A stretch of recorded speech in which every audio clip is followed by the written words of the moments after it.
sai una io otoya bono ndagre ito ya bono turusie biet una to tigaba goto kegia to waso tuika sawa temwa ine autori kurwa so wensi amina obana stata ni sumana somo mtakatifu na bware ke kale bole bono burabe miaka yonse amina tasole tatumu ya omotongi egonense itangani odo akwira mbia mono twenyori tole moyo tata mono meabe tatumu ya omongina lusi obairo kuraro manne ora obokedu mbole senke yo manne nigo twabe ke bonse samao kao no mororio twanyo kiro onyotangani mono kiyima unyare koera sengira enyororo ne sengira yo obosikani bwa omongino ya bwate tunya komo masikani ya tata mono mabera tata kutokurwa ne abatura enda monai nanda si ya kolekana twakobikira so nseyo borai bwao onsi aitu akola makako bwenere ubwanja no watu borekane wita chingul chawo ko mwana so mabori to amina secretaria tata mwana mutatibu amina pia mona tigabano toire chinga kie chiga senye jogo ikaranza itanga ni tigana ende mpaka rapshe abagani bonse bomo nginarusi baikira karibu sana wengari tukoria lero no tutakeire kabaga iga asenge ncho yokorwa esima yo mwario yo nginarusi so jisikie huko pahali pataikana siku ya leo. Wacha sisi tukae, wenye mnasimama tafadhali tafuta kiti ka ndio program ianze. Kero tuwaikire iga tutaenda kwenda wangu. Nataka kuita mmoja wa familia akuje atufungulie mkutano. Yule mzee sogea mbele, karibisha wageni wa mama Rusi. Karibu. Tigangireri wageni asa wageni bali mwezi kumwe ikira sengenjo ya Jerusa muse oyoraire rakingo baira nengambia mono eko era isi waikaiga lakini mwaro chama bera mange unanyalite korara mwanyalire waika egere mobekerori engaki chinsa kyaye akonyara kweniwa ase igongo batebi karibu mwezi pi abageni mwaikira egere tonyole ko korombo jigoyo ngora buya omongina yeye niwe na masikani.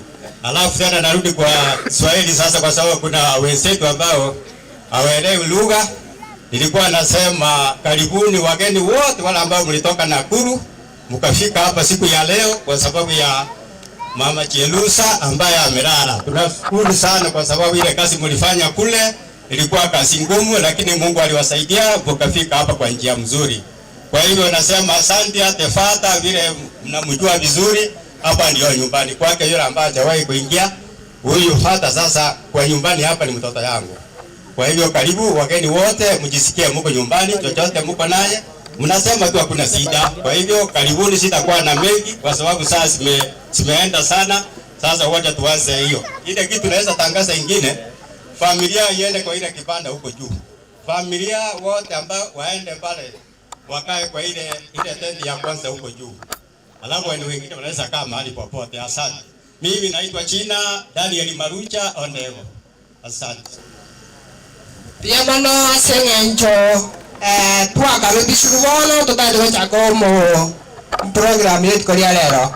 Tunataka kuanza program. Huyu mama alikuwa mwanakwaya, na kabla tujaanza ningependa kuita kwaya ya Masimba mkuja haraka sana kwa vile hatuna wakati. Tunataka muingie tuimbie wimbo moja ndio tuendelee, na tukiwaita mnakuja haraka. Saa inaonekana kama imetupita kidogo. So hapa tuko na kwaya zetu kutoka Nakuru, karibu. Kuna kwaya yetu ya parish, karibu. Kuna kwaya zingine ambazo zimekuja kushirikiana na sisi, karibu nyote. Na kama Mungu na wimbo mtaleta hapa mbele, kwa maana hii familia wakati huu inataka nyimbo nyingi sana. So karibu Masimba, jongea haraka tafadhali, hatuna wakati. Aya, kutoka hapo vile wa Masimba kwaya ikitoka, tukipenda tupate mtu mmoja kutoka St. Aloys Riuli, chairman kama ako akue karibu naye pia tukaribishe hapa. Basimba chongea haraka tafadhali. Hii ndio kwaya ya mama. Mama alikuwa mwanakwaya na alikuwa anaimba sana vizuri. Kama Masimba Parish tumemkosa sana. So chongea mbele haraka. Familia vile mlisikia tendi yenu ni ile yuko juu. Na wageni wetu wengine kuna nafasi kubwa sana hapo ndani ya miti, tutaingia huko tukae. So karibu Masimba haraka.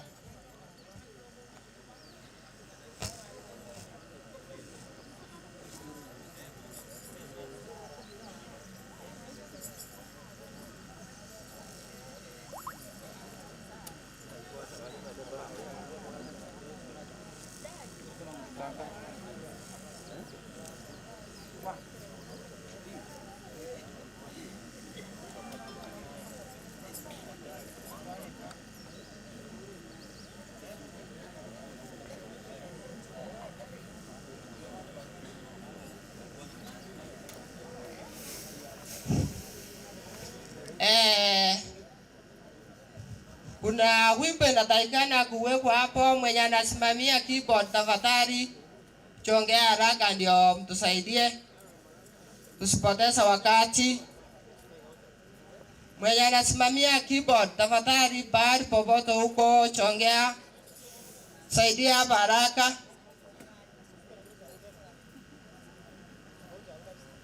Okay, warakishe tafadhali.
Bwana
Imetosha. Asanteni sana wanakwaya, mmeimba vizuri sana, muweze kubarikiwa.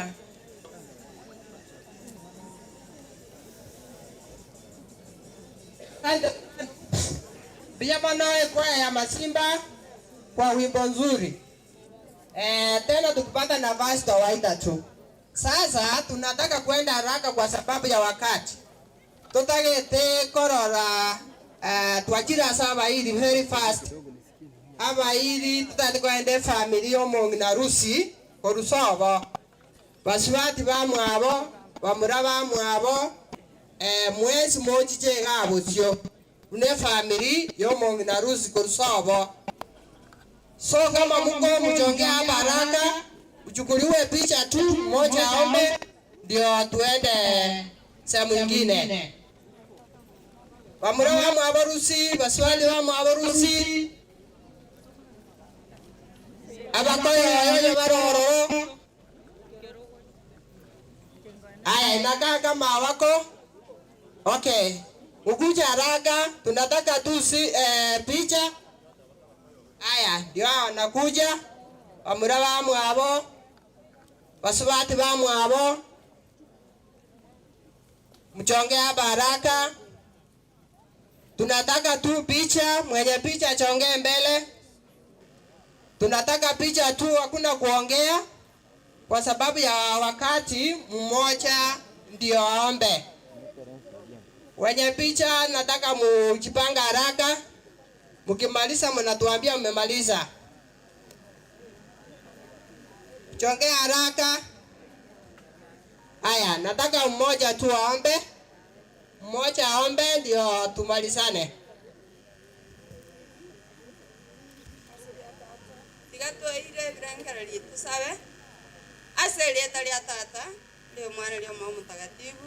Amina. Tato itole igoro tali aulisikwe ubonda bwao boiche wanja kwao kole kanisa igabuna igoro otoe bona ndagira ito ya bono toruse ibe ito una nto gotiga bago tochagia to wasa gutobeka sogotemwa ne auto igoro aso wenzi. Amina.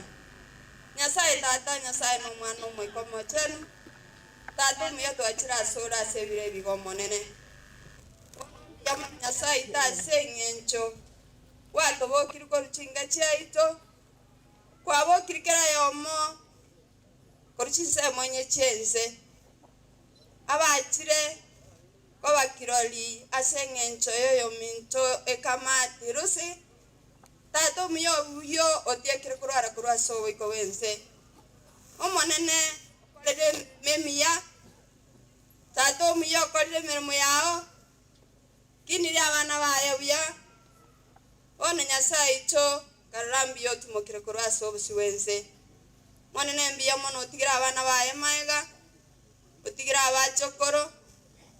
abachokorolia otigire ne amate otigire na abamwabo otigire ne kanisa ono monene tutwa musabeire monene Nyasaye tobe ko moyo ye ale tae no kwale tumokiro monene kero yekina monene ntonyora na monere Nyasaye ono muroberi wa Nyasaye twanyobekira sole tato muya oba amona bongosi obwororo botoera ruo gasaiga tato muyerinde kertora kore biyonto kwere ngambi yamono ono tigo biya wa oisane ayama kaitra sole wetra skiso monguro toiwe asere tali atata no mtakatifu. Amina.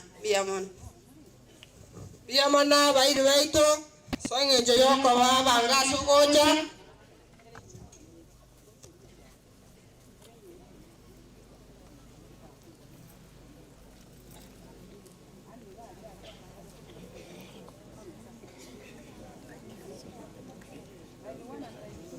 biyamona wana tiganda kende naende bwango omongi na ruzi nabwate chikorera chiaye totagete chikorera chiabaiseke bayase bachiete ne chikorera chiretete abaiseke baye barasengeiga igo chikorera mwensi pi chuango bwango asengenjo yebicha egere bachikunyakorora kero umoroberio yoerire chikorera chinsemo chons chikorera mahali wasichana wameoleka na mahali wafurana wameleta wasichana kutoka wasasi chongea mbele chikorera chonzi okoranga chikorera chio chikorera chomongi na rusi ebicha karibu ebicha yoka yo masabe togende bwango family na masabe tagete. Okay, abangi na harakisha bwango ababango nonye miaka ya chire harakisha kidogo. Haya, nataka mpange laini hapo tukuliwe picha nzuri ndio watakuja kuangalia wakati tumetoka.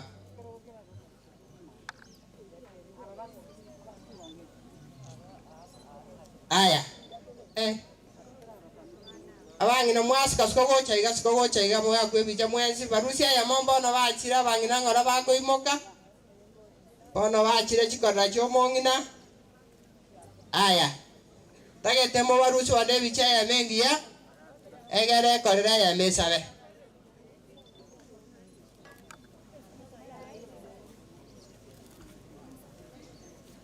kora yo mwaka nere mbona kalenjera taiwete buya. Aya mubwate nera asikolere ekyo. Aya tigayo masabe chikolera sandia sogocha mwasiri kolera.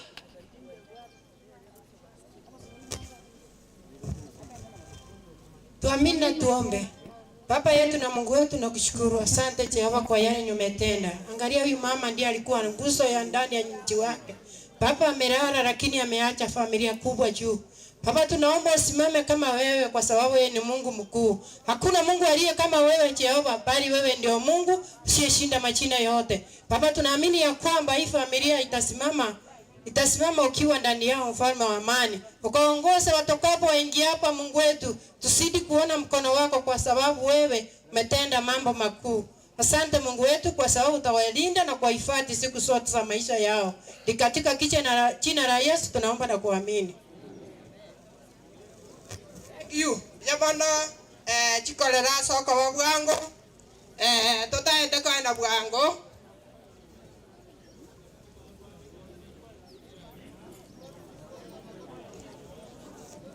Aya tigango torangeri chisemo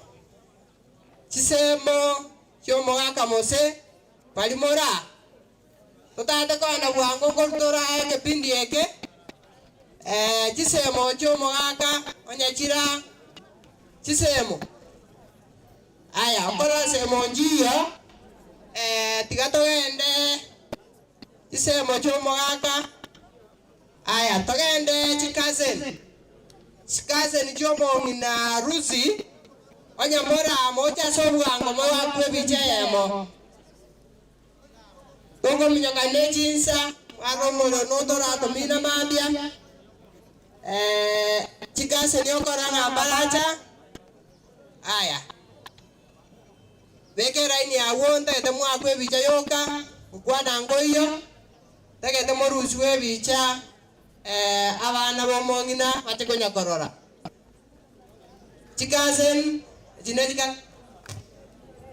ejineki semo chiatenenire bosia chikasen yonyomororo na inu chonge mbele chikasen. Aya igeseme yemo esabe egera torwaiga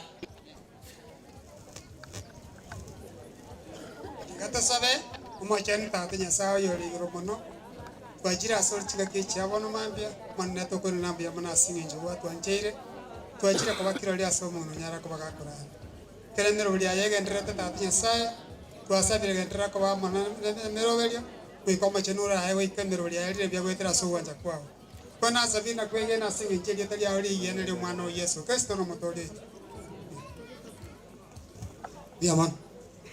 biamono sana. Kodutore sege pindi eke bono tutaete kwenda bwangu abageni baito mogenderete goika karibu.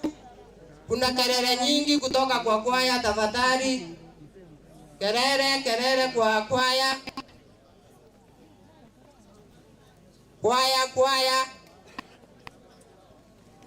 Aya tunataka tupe mama Esma. Mama alikuwa mbole na tunataka matanga yake yaweze kuwa nzuri. So tunataka kutoka hapa tuenda haraka kwa familia. Hiyo kipindi nataka familia, marafiki tukiita mmoja mnakuja nyote, alafu tunafanya maombi tutoka haraka.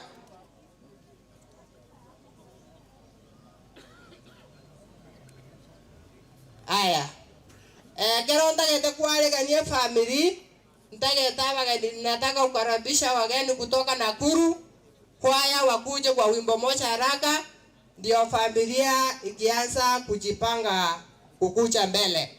So Nakuru kwaya, karibu kwa wimbo moja. Mwarakishe, hatuna wakati. Kama muko tayari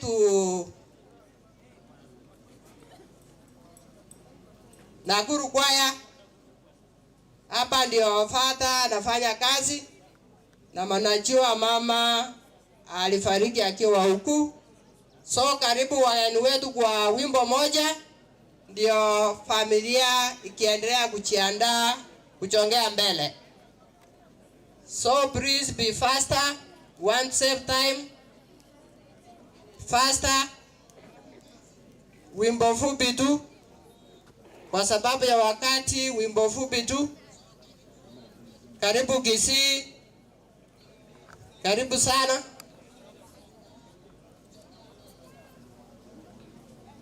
Aya Sehemu hii ni sehemu ya kwaya. Kuna wageni wetu wamekaa hapa. Tungependa tu wale wageni ambao wamekaa katikati hapa waende pande nyingine. Hii ni sehemu ya kwaya ya parish.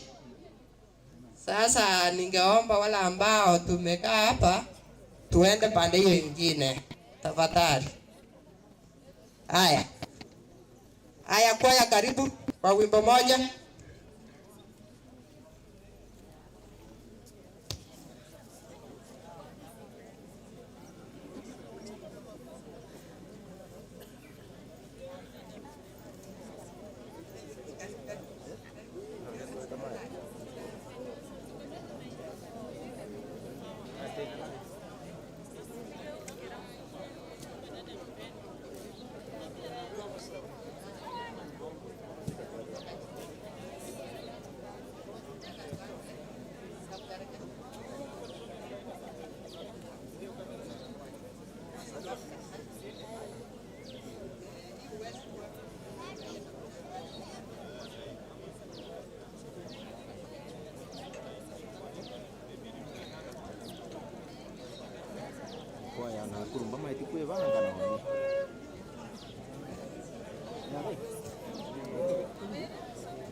Tunaomba tukue na umoja please.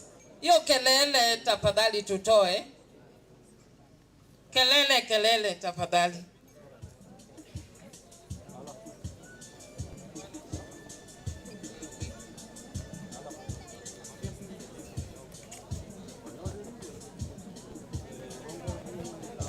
Msichukue viti za wenye wameenda kuimba hapo. Hapa katikati imejaa.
Katika shida na raha, kaeni kwa pamoja.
Asante sana wageni wetu kutoka Nakuru kwa wimbo nzuri. Sasa vile nilisema tunataka kuingia kipindi cha pili na ni kipindi cha familia. Mama Mungu alimbariki na watoto wavulana kwa wasichana. So tunataka kuanza na mtoto wa mwisho ambaye ni Nazi. Nasi tungependa wewe usimame na watoto wako na bwana yako na marafiki wako wote, mkuje hapa mbele mpiwe picha. So Nazi, pahali popote huko, chongea mbele tafadhali. Nasi akitoka tutaingia mtoto mwingine anaitwa Dennis, pia naye achongee mbele. Aya, gokako na kwebanga wocha. May I take this opportunity to recognize the presence of our aspiring MB Nyariwari Masaba, Engineer Steve Nyawengi is with us, so very so much recognized in this congregation. Also other distinguished guests who are with us here also feel at home. So Nazi, wherever you are, move forward. Nazi, naonekana Nazi hajajipanga. Waje tuende mtoto mwingine. Mtoto wa mama mwenye anaitwa Dennis. Dennis, tunataka ukuje mbele na bibi yako na watoto wako na wale ambao wote wamekuja kwa niaba ya wewe. Dennis, naonekana familia wako nasi hapa. Aya, tutaenda mtoto mwingine Jared. Mtoto wa mama mwenye anaitwa Jared. Jared, chongea mbele na bibi yako na watoto wako na marafiki wote wamekuja kwa niaba yako. Jared, karibu. Balibonzi bachera Jared, tafadhali moche bosiaiga morusi webicha. abasani, abairi, ina biaro nyororo, ise biaro nyororo, abakoyoye. This is the forum. Nebuchongea hapa madam. Pande ingine. Simama hapo. Bali mwachira chare tafadhali. Mokango morusiwe bicha. Egere nalio barachikoranga mwachete amatanga yaiga. Abakoyoye chare ina biaro nyororo. Wasani ba chare tafadhali. This is the time for you also to be recognized. Okay. Tunataka mbiwe picha. Mkuja haraka kwa sababu ya wakati. Wenye mmekuja kwa niaba ya Jared. Haya, thank you. So kutoka hapo tungependa mtoto mwingine aendelee kujiweka tayari, mwenye anaitwa Josephine.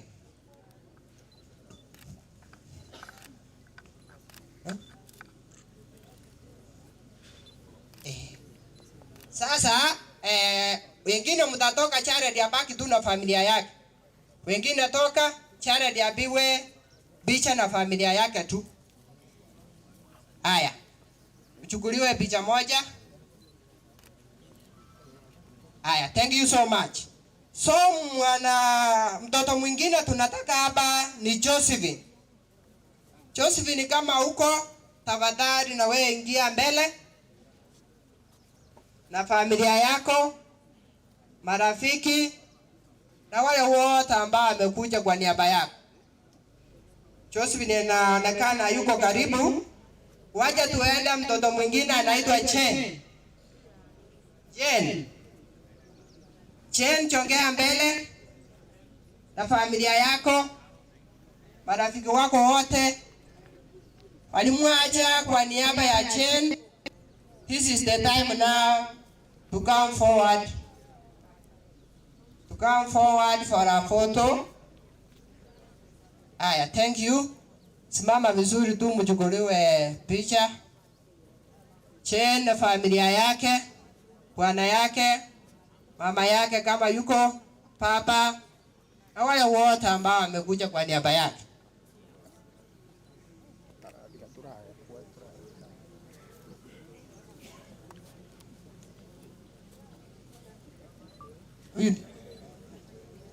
Okay, mwenye ako mbele ni Josephine. Cheni ajiweke tayari. Cheni ajiweke tayari.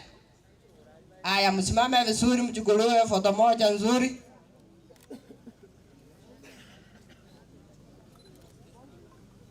Aya, wengine mtatoka muaje Cheni na familia yake. Josephine sorry. Josephine, chukua foto yake peke yake. Aya. Thank you so much. Jane, mahali huko na wewe chongea mbele. Chen na familia yake, naonekana hata yeye ako mbali.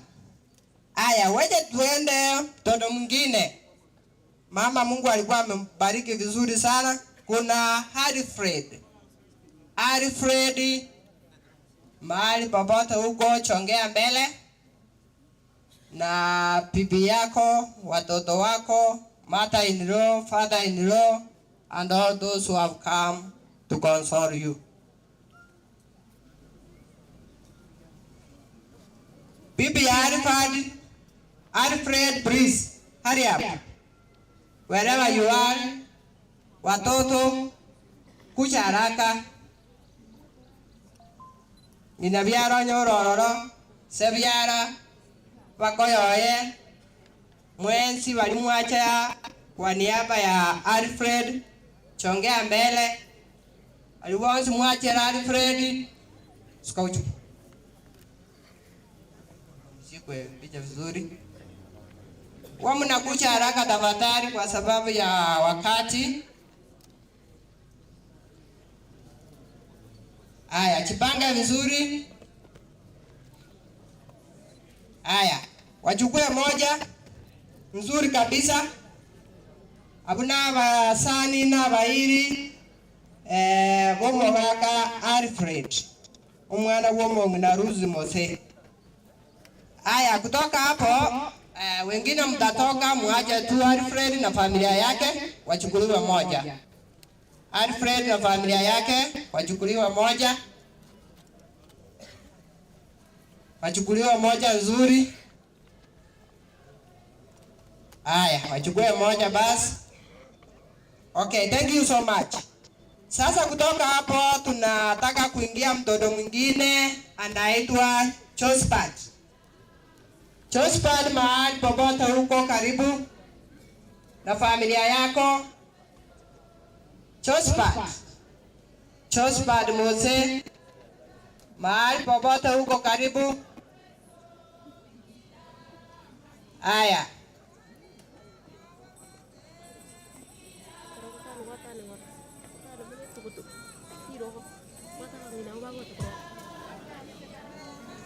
Okay, tunataka kuanza misa. Naona misa nataka kuanza. Wacha zote tusimame juu. Tusimame juu. Tuwe kanga sengecho. Nyongo chake misa. Karibu kabisa. Alimoweka chikovi. Moko Rusia sengecho ya maskani omong'ina. Misa ya chakire, karibu. Karibu sana. Okay, ndape. Aya, karibu.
Jina la Baba na la Mwana na Roho Mtakatifu.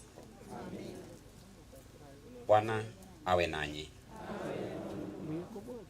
Ndugu na jamaa mliopo hapa, naomba sana tushirikiane kumwombea huyu dada yetu Rusi Kerubo aliyeaga dunia, apate kusamehewa na kuondolewa dhambi zake. Mungu ampokee kwake mbinguni, aweze kufurahi pamoja na malaika na watakatifu na jamaa zake waliomtangulia. Nasi tutakapoaga dunia tumkute huko mbinguni.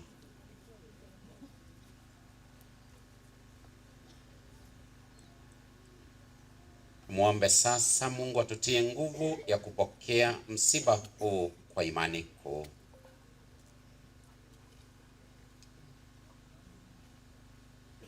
Bwana wetu Yesu Kristo aliyetuonyesha njia iendayo kwa Baba yetu wa mbinguni, Bwana utuhurumie. Bwana wetu Yesu Kristo uliyeleta uzima duniani kwa kifo chako, Kristo utuhurumie. Bwana wetu Yesu Kristo, uliyetayarisha makao yetu mapya katika nyumba ya Baba, Bwana utuhurumie. Tuombe. Bwana usikilize sala zetu sisi tunaokuomba sana huruma yako kwa ajili ya mtumishi wako Rusia Kerubo. Tunakuomba pia watazame hawa watumishi wako wanaoomboleza, wape nguvu za kuvumilia msiba huu kwa imani. Utujalie sisi sote tuliokutanika hapa tukutane siku moja na ndugu zetu mahali ambapo machozi yote hufutwa. Tunaomba hayo kwa njia ya Kristo Bwana wetu. Amen. Baba yetu uliye mbinguni,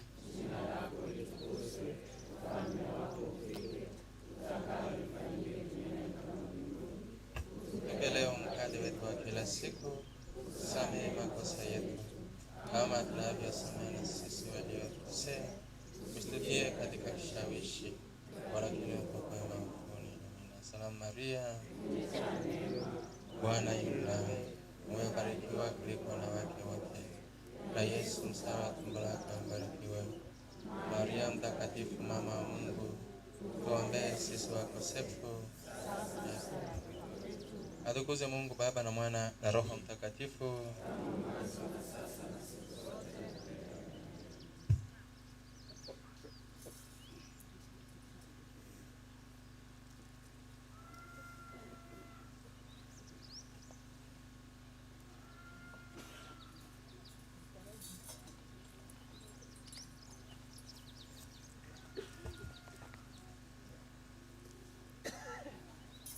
Baba yetu uliye mbinguni, jina lako litukuzwe, ufalme wako ufike, utakalo lifanyike duniani kama mbinguni.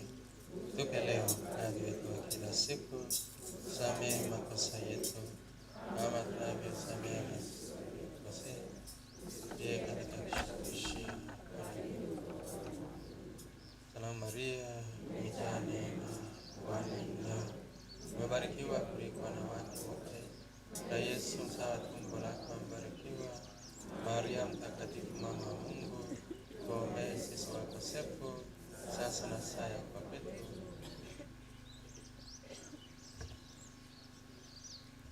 Bwana awe nanyi.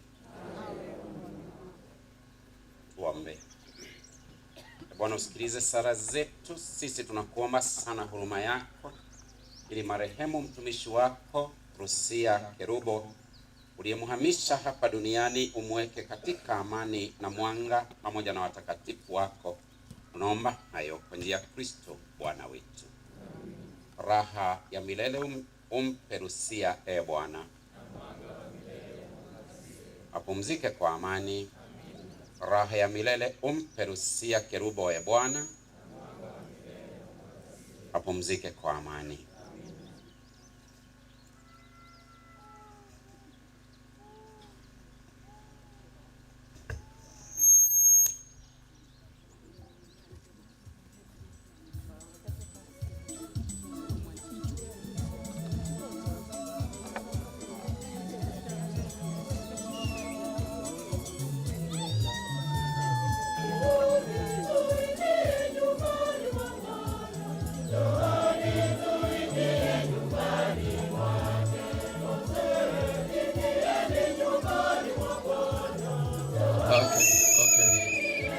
Sasa tunaenda kwa wimbo wa kuleta neno la Mungu alitarini. Wengine tumemalizia hapo. Wimbo wa kuleta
Basi na tukimya kila mmoja wetu, tupande mahali pazuri pa kukaa tusikize neno.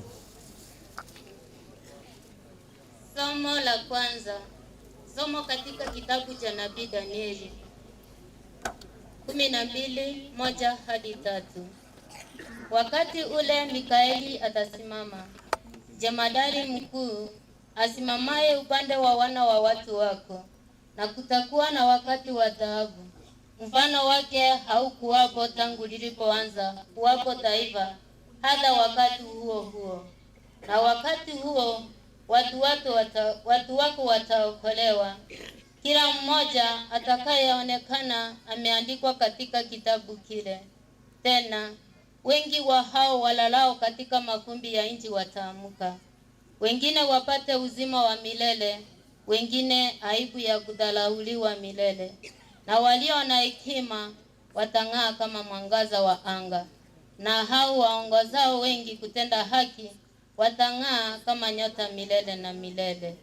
Neno la Bwana.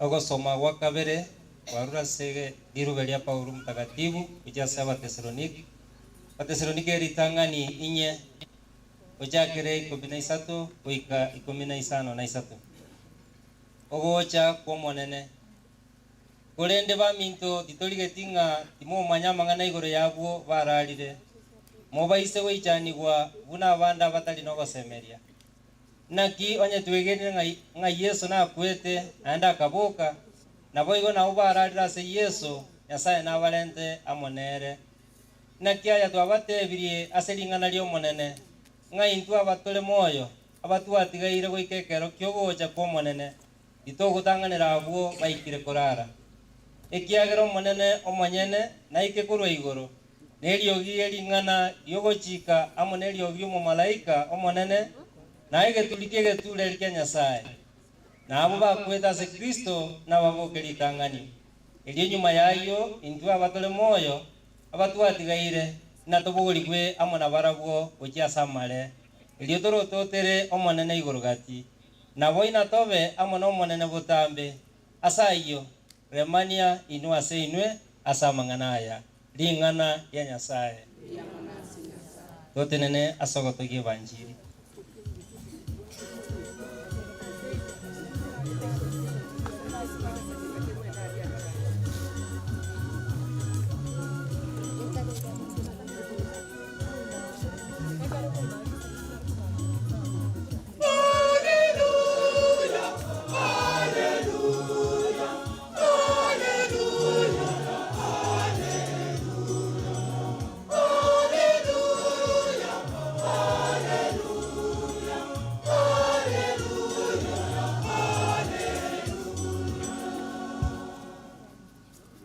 Bwana awe nanyi.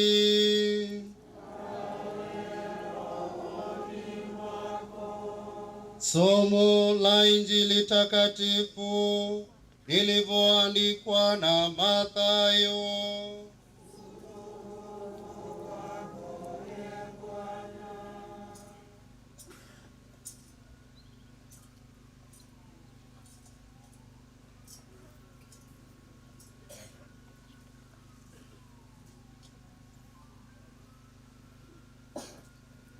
Yesu alipowaona makutano alipanda mlimani, na alipokwisha kuketi wanafunzi wake walimjia. Akafumbua kinywa chake akawafundisha akisema, heri walio maskini wa roho, maana ufalme wa mbinguni ni wao. Heri wenye huzuni, maana hao watafarijika. Heri wenye upole, maana hao watairithi nchi. Heri wenye njaa na kiu ya haki, maana hao watashibishwa. Heri wenye rehema, maana hao watapata rehema. Heri wenye moyo safi, maana hao watamuona Mungu. Heri wapatanishi, maana hao wataitwa wana wa Mungu. Heri wenye kuudhiwa kwa ajili ya haki, maana ufalme wa mbinguni ni wao. Heri ninyi watakapowashutumu na kuwaudhi na kuwanenea kila neno baya kwa uongo kwa ajili yangu.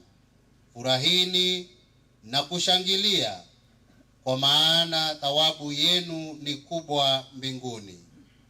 Kwa maana ndivyo walivyowaudhi manabii waliokuwa kabla yenu. Injili ya Bwana.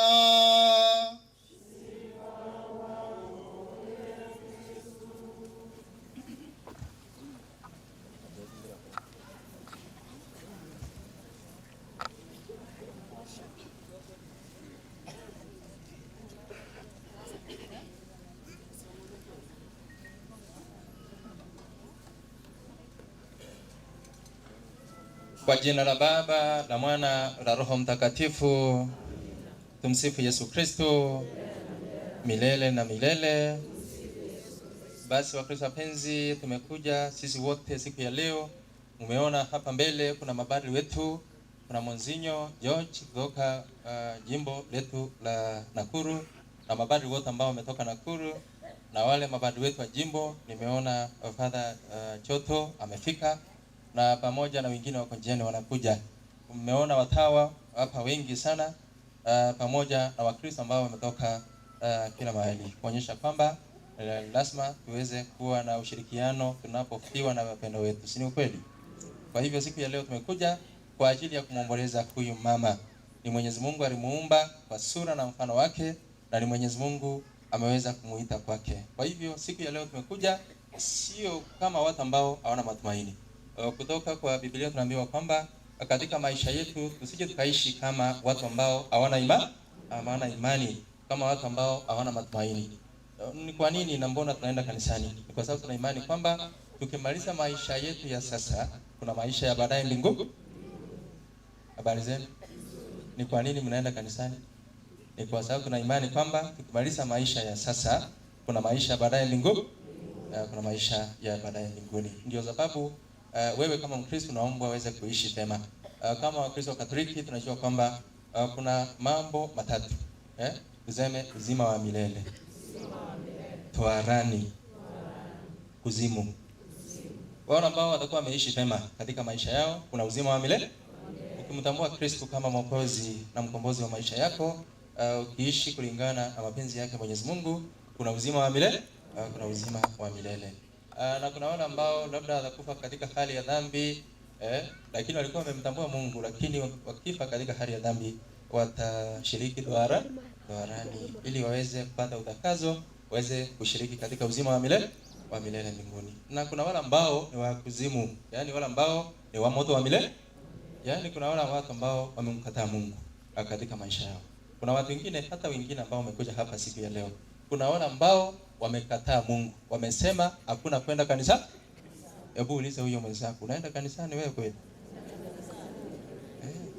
Labda huyo mwenzako alipokuwa maskini, alipokuwa maskini huko nyumbani, alikuwa anaomba Mungu amsaidie ili aweze kufanikiwa. Sasa Mwenyezi Mungu amekubariki kwa sababu sasa wewe umeajiriwa kazi, umeacha kwenda kanisani. Kwa hivyo kuna wale ambao hatima yao ni moto wa milele, moto wa milele. Kwa hivyo kwa Kristo wapenzi, tunaomba tuweze kujitayarisha vema. Maisha ya huyu mama ambaye tunamuita shujaa wa imani. Huyu mama ni shujaa wa imani kwa sababu mimi nilimjua nikiwa seminarian. Father Peter Mose is my classmate. Tulisoma huko Moro pamoja, tukaenda huko Bungoma, tukaenda huko Nairobi St. Thomas. Kwa hivyo sasa tukiwa seminarist nyakati hizo tulikuwa tunatembea. Huyu mama alitutembeza kwa village hapa ndani. Alikuwa mama wa imani. Hebu tuseme alikuwa mama wa imani. La maana ambalo limetufanya tuje sisi wote ni kwa sababu ya mbegu ya imani. Huyu mama alikuwa mwaminifu katika maisha yake, alikuwa mshiriki mwaminifu kanisani kila Jumapili, alikuwa anashiriki katika maisha ya jumuiya. Kwa hivyo ni mama ambaye alimtambua Mungu katika maisha yake. Jambo lingine ambalo tunamkumbuka huyu mama ni mama wa bidii. Ni mama wa nini? By the way, alifanya bidii hata kupata watoto. Alikuwa na watoto 13. Si ni ukweli? Huyu mama alifanya kazi. Na uzuri ni kwamba akafanya kazi pamoja na mzee wake, watoto wakaenda shule. Watoto wakaenda shule wakasoma kweli. Katika hii familia yake kuna waajiriwa wa serikali kama 7-8. Si ni vizuri? Ni mama wa bidii. Katika maisha yetu ni lazima tuwe watu wa bidii. Wakristo wetu wa Masimba nawaambia, usipofanya kazi kwa bidii na ujitegemee, utakuwa yale mambo matatu. Si unajua? Busema yale mambo matatu: tegemea, sumbua na wasiwasi. Kwa hivyo katika maisha yako ni lazima ufanye kazi kwa bidii. Huyu mama alisimama wima. Alisimama kidete kabisa, akaweza kufanya kazi kwa bidii. Watoto wakaenda shule, hata bado wetu akasoma shule. Kama huyu mama angefanya kazi njema, hatungekuwa na bali katika hii familia. Ukweli au si uongo? Yaani ukweli wa Kristo wapenzi. Kwa hivyo lazima tuwe watu wa bidii. Jambo la kwanza, imani yake. Jambo la pili, bidii ya. Jambo lingine la tatu ni mama ambaye alikuwa mama wa upendo. Alikuwa anahitaji upendo kwa watu wote. Kwa watu wote.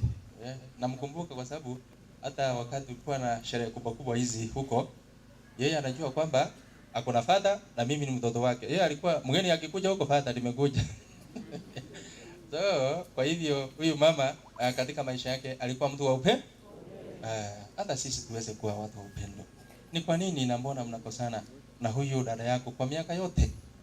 Ni kwa nini na mbona vitina kwa au wenzetu ambao mnakaa pamoja na wao? Tunaomba tuweze kuishi kindugu kwa amani, umoja na upendo. Niliambia Wakristo na huwa nawakumbusha kila wakati, maadui wako uwasamehe, uwapende, uwaombe. Hebu rudia maneno: maadui wangu niwasamehe, niwapende, niwaombe. Akina nani? Nataka useme wangu na uwakumbuke wote. Kuna wengine wako na 5, kuna wengine wako na 6, kuna wengine wako na entire village. Tumsifu Yesu Kristo. Hebu rudia maneno: maadui wangu niwasamehe, niwapende, niwaombe. Hebu uliza mwenzako, umesikia? Amesikia kweli? Na wale watu wengine mmeharibu sura zenu kwa sababu ya maadui. Sasa wewe unamchukia padri wako kwa sababu gani? Sasa wewe unamchukia huyo mkristo wako kwa sababu gani? Kwa sababu gani? Ni lazima tuweze kuwa watu wa upendo. Mtu ambaye wa kweli kabisa ambaye atarithi uzima wa milele ni mtu wa ni mtu wa msamaha. Kwa sababu hata maisha yetu ni nini ambayo Mwenyezi Mungu anahitaji kutoka kwa maisha yetu? Ni nini ambayo Mwenyezi Mungu anahitaji kutoka kwa maisha yetu? Kutoka kwa maisha yetu. Mwenyezi Mungu anahitaji jambo la kwanza tuwe na imani. By the way, hii mambo nawaambia nimewapata leo. Kuna yale mambo ambayo Mwenyezi Mungu anahitaji. Jambo la kwanza imani. Uwe mwaminifu. Mahali popote huko wewe kama Mkristo uwe mwaminifu, ushiriki kanisani kila Jumapili na siku kuu za kanisa zilizoamriwa. Kwa hivyo uwe na imani, umtambue Kristo kama Mwokozi na mkombozi wa maisha yako. Jambo lingine la pili, uwe mtu wa matendo mema. Uwe mtu wa matendo mema. Usije ukawa mtu ambaye anashiriki kanisani lakini tena wewe ni mchawi yuko nyumbani. Ati kama usiku leo huko kulala nyumbani. Hebu muulize huyu ulala nyumbani? Ulala nyumbani kweli? Sasa wewe kazi yako ni kutembea usiku bila nguo. Ukipata huyo mtu utaweza msalimia usiku kwa ile via. Sasa wewe mbona unafanya mambo mengine ambayo hayatakusaidia katika maisha yako? Kwa hivyo katika maisha yako uwe Mkristo wa matendo mema, kwa mawazo, kwa maneno na kwa vitendo. Wakristo wapenzi, jaribu sana. Tunajua kwamba hatuwa kamilifu, ndio sababu Yesu Kristo Mwenyezi Mungu akamtuma Yesu Kristo ulimwenguni ili tuweze kupata wokovu. Kwa hivyo katika maisha yetu tuwe Wakristo wa matendo mema mahali popote huko. Ikiwa ni huko nyumbani wewe kama mama, uwe mtu wa matendo mema. Usije ukafanya mambo ambayo si kulingana na mapenzi yake Mwenyezi Mungu katika safari yako ya imani. Kuna ugomvi, kuna utengano, kuna mambo mengine kama hayo. Ikiwa tunashiriki kama mambo kama hayo, tunaombwa tuwe Wakristo wa matendo mema. Nilikuwa nawaambia yale mambo ambayo Mwenyezi Mungu anahitaji. Mwenyezi Mungu anahitaji uwe na imani. Mwenyezi Mungu anahitaji uwe Mkristo wa matendo mema. Na jambo lingine la tatu na la maana, Mwenyezi Mungu anahitaji uombe msamaha. Umuombe nini? Umuombe msamaha kwa sababu sisi wote ni wakosefu. Na usije ukawa Mkristo ambaye anaangalia dhambi za wenzake. Kwanza bore tindani ya jicho lako, ndipo uone kibanzi ndani ya jicho. Kuna wale wengine ambao mnaangalia dhambi za wengine, lakini wewe mwenyewe wewe utaambia mtu wewe ni mnafiki. Lakini ngapi zimekuangalia?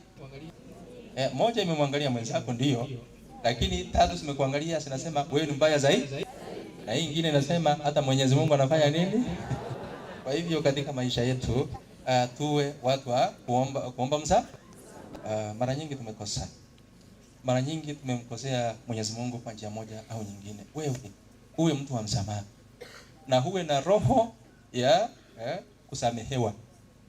Na uwe na roho ya kusamehe. Wakisombea mbona? Uwe mtu ambaye ni wa kusamehe wengine. Sasa wewe ambaye unataka kusamehe wengine, unatafuta nini kanisani? Tusamehe wale ambao tumekosa. Tusameane kwa sababu sisi wote ni wenye dhambi. Sisi wote ni wenye dhambi. Ndio sababu hata sisi mabadili sisi unajua sisi tukikosana hiyo mara hiyo ni msamaha. Na tunakula pamoja. Wakisombea mbona? Unaona tukura kwa sana Father Thomas. Ngoma taifa da ikanza aligelia. Fanya na wosi ni ngabiri. Naye kwa wosi. Wewe mama kwa kendo je? Wewe mama wende. Sasa kuna wengine mnaharibu sura kwa sababu gani? Kwa sababu mmekosana na wale wenzenu. Na itakuwa wazi sana upate ni mama na baba katika familia. Mama na baba katika familia. Wakati mlioana upendo ulikuwa 100 kwa 100. Umepaki kama ngapi? Kuna wengine yani wameua hiyo kitu kabisa mpaka sasa imepaki ile 5. Yani kwa sababu wewe ni Josephine Ombati. Yani umepakisha ile Ombati. Kwa hivyo katika maisha yetu wa Kristo wapenzi tuweze kuwa watu wa imani na tuweze kuwa watu wa msamaha. Na ikiwa umemkosea mwenzako kwa njia moja au nyingine, wa Kristo wapenzi tunaomba tuweze kuwa watu ambao wanasamehe wengine. Sasa kutoka kwa masomo yetu ya siku ya leo, hilo somo letu la kwanza tumelisoma kila wakati. Kwa matanga huwa tunalisoma. Danieli anatufunza vile itakuwa siku ya mwisho. Na Wakristo wapenzi tafadhali Ni vizuri tujiweke tayari kukutana na muumba we. Watu wengine hawajiweki tayari kukutana na muumba. Yaani kuna watu wengine ambao hiyo siku yako ikifika, yaani hata formula ya kwenda kwa Mungu ni ngumu. Tujitayarishe kukutana na muumba we. Hebu rudia maneno. Tujitayarishe kukutana na muumba wetu. Unanielewa? Tujitayarishe kukutana na muumba we.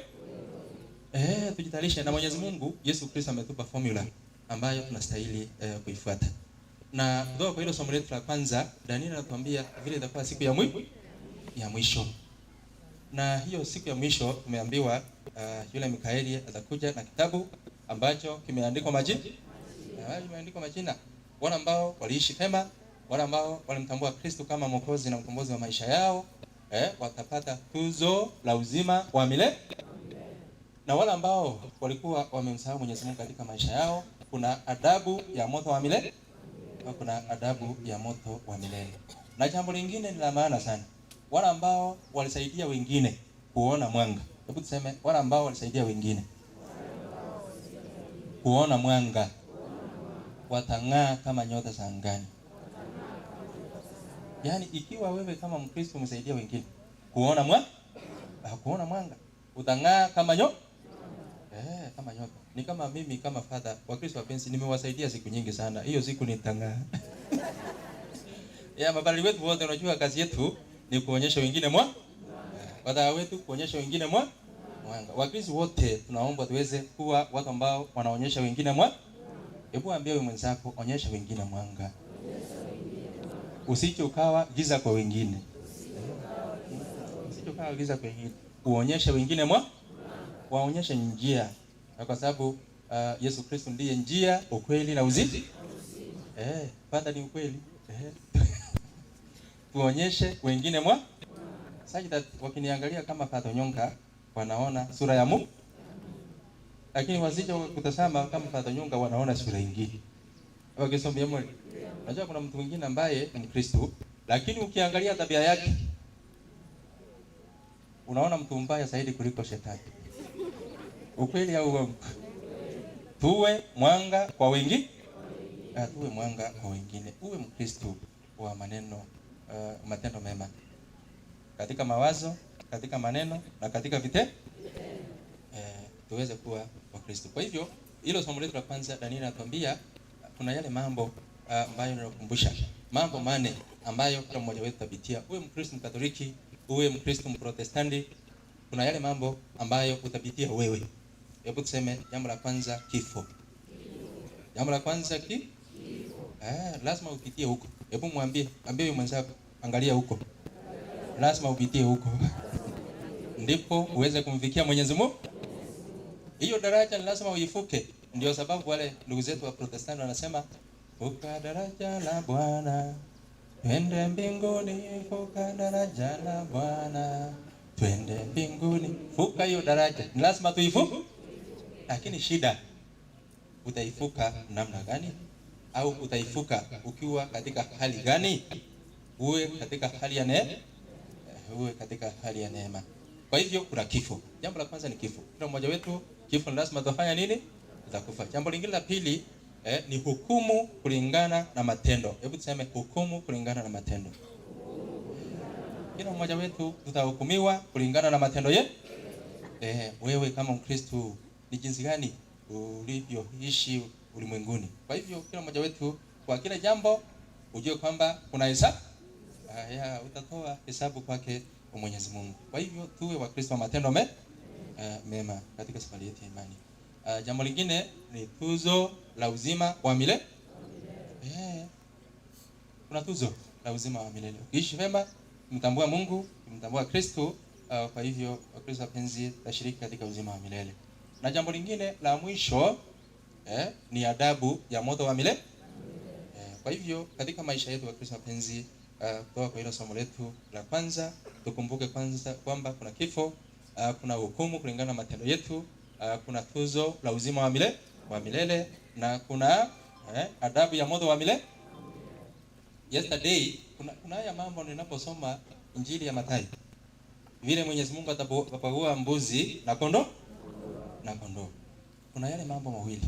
Jambo la kwanza, njoni kwangu mliobarikiwa. Hebu tuseme hayo. Yaani hiyo siku mimi sasa sijui itakuwa namna gani. Kuna wale ambao wataambiwa njoni kwangu mliobariki. Alafu sasa kuna wale wengine wataambiwa, na mimi sitakuwa hapo, ondokeni kwangu mliolani. Yaani haya mambo mawili yananifanya katika maisha yetu tuweze kumtambua Mungu, tuweze kuwa wanyenyekevu, tuweze kuwa waaminifu, ili tumalize safari yetu hapa ulimwenguni tusikia ya maneno mazuri. Njoni kwangu mliobarikiwa na Baba yangu na mrithi ufalme wa mbingu. Tusije tukawa watu ambao wataambiwa ondokeni kwangu mliolani. Wakisombia mori. Sasa wale waeni ambao hamuelewi Kisii, simtaruhusu niongee Kisii kidogo. Kwa sababu kuna mama huko anajaribu kufikiria hii Kiswahili namna gani, sasa ni kama haelewi. Wakisombia mori mwenzi. Na basoro hili kurwase amasoma yaito twasomera osomoketo utangani yoto kunyerwa ntuna abakristo tumenye ubugimo buya umubwenete Nyasaye ntobasa koba abantu abakisaminto batamwigenete Nyasaye abantu bamegete ubugima bwenseya asengencho amangana naro ane tero yamwito toja wetera amakweri ekina bose Nyasaye konengana amakorao alafu engeria yoburu twakana kale nege kenda bakisaminto negesu tero yamwito tumenye ubugimo buya umubwenete Nyasaye uno mongino yamenye tebuya yagere twakirega igasobonge na indumuna bakristo dokuburwa tumenye ubugima umutangati Nyasaye uninchira ekena munobogi nobugima ase esabari yeto yokwegena igonga bakisaminto kero yamwito tubwa tukayara mabe tokora yarama ayarama ya alitra wenre kima ase sabari yeto yokwege na alitra wenre kima ase sabari yeto yokwegena unabono basoma oko twasoma wakabere ngai twasoma kuru ngai twasoma kuru twasoma Abaebrania irenga ngai twasoma kuru Abathesalonike irenga kwa hivyo katika maisha yetu Wakristo wapenzi, tunaomba tuweze kuwa watu ambao wanamtambua Mungu, watu ambao wanamtambua Mungu katika maisha yao, katika safari yao ya imani. Kwa maana tasobiko wense mutangani Nyasaye. Kwa maana tasobiko wense kabe omuntu wa makurama amaya. Kwa maana te asobiko wense abo muntu okomosaba Nyasaye mabe amabera alitara wene kima ase safari yetu yokwegena. Na somo letu la Injili wa Kristo wapenzi, tumeambiwa. Kwa hivyo somo la pili ni kuhusu upendo kwa Mwenyezi Mungu na upendo kwa watu wote. Mbuyamole mwenzi. Uwanjani asenyasa. Uwanjani asabandu. Tuwe watu wa upendo kwa Mwenyezi Mungu na kwa watu wote. Mambo ni mawili. Mambo ni mangapi? Mambo ni mawili. Tuwe na upendo kwa Mwenyezi Mungu, tuwe na upendo kwa jirani. Na upendo wetu uanzie katika familia zetu. Tuwe watu wa upendo katika familia zetu. Ikiwa ni ndugu na dada katika familia, mpendane, muishi kwa amani, umoja na upendo. FC familia aja teye yo kunya kurwana sekisegia senka abana abamo momenya somolembe abo mono wanja momenya somolembe abo mono wanja njono kwangero mwana omi boli umusiyenga njo kwangero mwana omi. Hebu muulize mwenzako, mbona unakataa ndugu yako? Mbona unamkataa dada yako? Mbona umkataa ndugu yako? Mbona umkatae dada yako? Mbona umsengenya kwa watu wengine? Wakisombia moli. Mbona ufanye nini? Unasengenya ndugu yako. By the way, wakati unafanya hivyo ni kama kujilaani mwenye, kwa sababu unajua hiyo ni damu moja. Muliishi tumbo moja. Kwa hivyo tunaomba tuweze kuwa watu ambao ni watu wa upendo katika safari yetu ya imani. Na somo letu la Injili sasa, Wakristo wapenzi, hilo somo letu la Injili tunamuona Yesu Kristo akipanda mlimani. Na alipopanda mlimani alianza kuwafunza watu mambo mengi. Lakini ningependa tu nijawe machache tu. Heri wenye upole, maana watairithi nchi. Heri wenye njaa na kiu ya haki. Hebu rudia maneno. Heri wenye njaa na kiu ya haki. maana hawa watashibishwa. Katika maisha yetu tunaombwa tuweze kuwa watu wa haki. Tuseme ukweli na tuwe watu wa haki.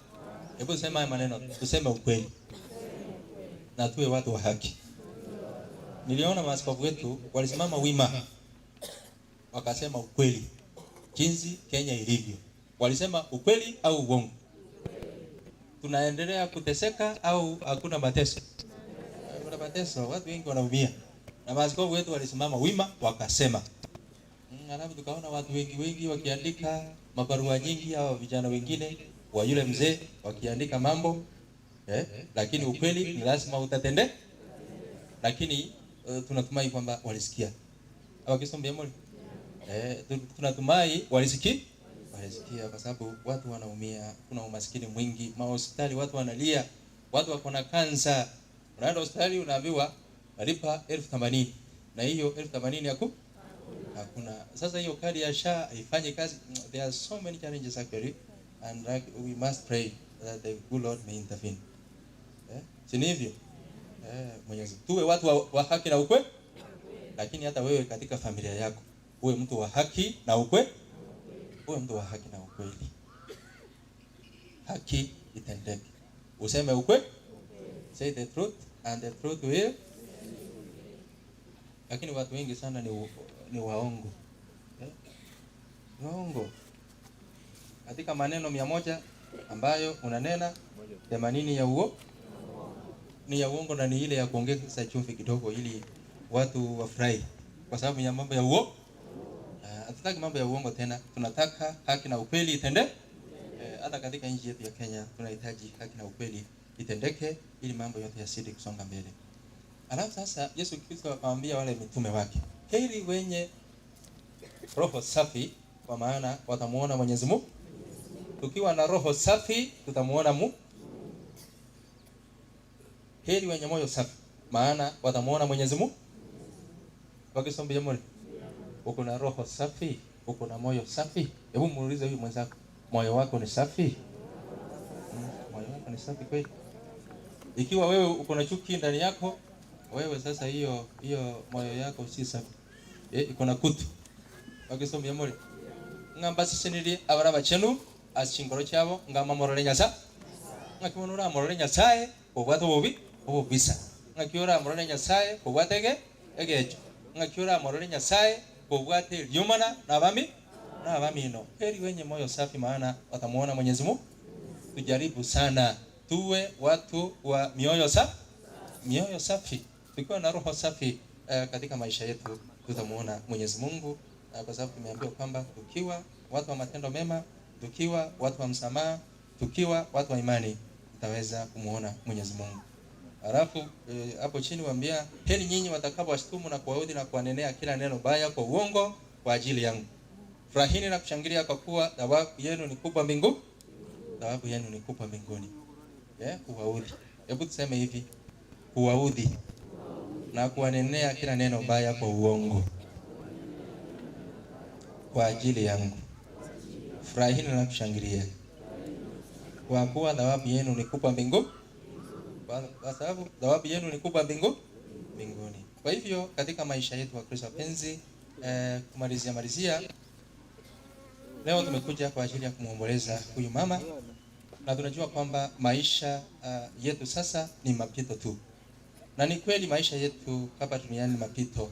Tunaishi katika ulimwengu wa muda, tukiwa wasafiri kuelekea nyumbani pa milele. Hali hii inakumbusha umuhimu wa kuishi maisha yenye maana, tukizingatia mambo ya kiroho, upendo kwa wengine na maandalizi ya kukutana na muumba wetu.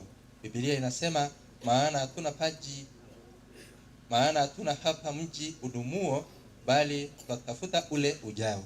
Hebu rudia ya maneno, maana hatuna hapa mji udumuo, bali tutatafuta ule ujao. Hii inatufundisha kwamba kila kitu tunachokipitia sasa, furaha, huzuni, changamoto na baraka, ni sehemu ya safari yetu kuelekea uzima wa milele. Changamoto za maisha, majaribu na machozi hutufundisha kumtegemea Mwenyezi Mungu zaidi katika safari yetu ya imani. hatujaachwa peke yetu katika mapito haya. Yesu Kristo aliahidi, nanyi tazama mimi nipo pamoja nanyi siku zote hata ukamilifu wa dahari. Kwa hivyo tuishi maisha ya matumaini, tukijua kwamba kuna lengo kubwa zaidi tunalolielekea. Hebu tuwe wema kwa wengine, tuwe na imani thabiti na tufuate njia za haki. Mwisho wa mapito haya ni amani ya milele kwa wale wanaomwamini Mwenyezi Mungu. Tuendelee mbele tukijua kwamba safari hii ni fursa ya kumjua Mungu zaidi na kuonyesha upendo kwa ulimwengu wote. Tumsifu Yesu Kristo. Na Injili Nyasaye Data, mwana yomo maimo Mungu wetu, akabara kwa Mungu mtakatifu, wetu na Bikira Maria, usana kwa usio prato, na mbeta sunsara. Wetu atinde wetu, washunga dashu. Bigara llama tikatato, orote kurwa saba kure. Orine te ora sekara sta sopra Nyasaye Data, como wikima. Corona cambiana la cure. Nanchira somo mtakatifu, keriskadre mtakatifu, wekwam mtakatifu, korusiwa kwewe koroka kumavire mtakara.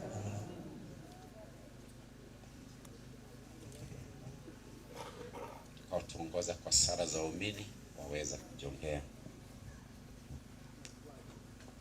Mwenyezi Mungu tunasema ni asante kwa maisha ulioweza kumjalia dada yetu Lucy Kerubo Mose. Weka roho yake mikononi mwako. Tazama mema aliyotenda alipokuwa duniani humu, na zaidi alivyochangia katika kugusa maisha ya watu kupitia matendo yake, ili kwa huruma na msamaha utokao kwako uweze kujalia roho yake pumziko la amani pamoja nawe huko mbinguni. Bwana utusikie. Mmoja Tata Nyasaye, rora twakira siriera lyomungi na uyo nyalire tukara. Mmoja Tata Nyasaye ayangwa mumanyite kurukinga gikia echo kuiburwa kuikasiri tukiriga lia lero. Rora nigo twakire ko bakirori asinginjo yokurara kwaye. Mmoja tusiseni twespi bali twikira somo yegoye. Ekero tokoira na chinga cheito aye no tumanyite omungu otoigwe. Our kind and everlasting Master above in heaven, I come to you this particular moment, Father. I thank you for the gift of life that you have granted us, Father. Father, I pray for the souls in purgatory. May you shorten their souls to rest in peace. Oh God, hear us. Amone Nyasaye, bia mana seke ukia magimaito manene. Tutwenyorire tuli moyo, aseri tukeliga. Omanene bia mana seke ukio yo mtorusia omanene. Ro manene urura soko bako goita se kanisa na se chumuia. Tato tuagate otolemi to nandi to gendere uchimotu. Omonguru aina akobori tigabwenda sobora imwana Yesu Kristo monguru ito. Omachani Nyasaye tato mwado mwiko omachani. Biamono nande biamono Nyasaye ta sengenjo tuanje. Biamono sengenjo ta to bugima tari gwakanira kende. Nyasaye torora kwa begete oyo mitoru sia sinse. Tato machanu nande kwa mwira sonja kwa. Tata bwemeganda tweturi kraseri tukeli kwa bangite nganalia kunyara kurwa sinse naenda kumubeka samara. Tato muya twasabire bali bana baye batigaire. Nyasaye itonyare ko baremia kuba mona singa kicho bukende. Warakereri Nyasaye libanyare kubwatiringa nali yawo. Muya bwemeganda hendra gusenia chinga tsinde Nyasaye kero hendra te gusenia abandi. Bawo mulembe n'ubwanjani umunguru otoyo. Nyasaye omondo ole igoro twachira asore baturekire obosi aso obusibwawo intunto lyabaya muna abutwatenenire gaiga tata bogukumia tora abasasiroti baito bari obosi bwaito tata bwa mabera amange barure chingongo arare bachire korente nchiria koremia omusasiroti oito abana baito abasista baito abo bare ime yaba okochikorigereria omong'ina babarusia ogosira kwae tata ntuntorente tikende iga orusia etwataka torente omorembe n'abakristo bonsi amo n'abageni barwete nakuru ekero bakogenda bagende n'amabera Nyasaye bara abaseni aba bong'aine esemi omonguru koranje otoi. I pray for this family to have been so dearless.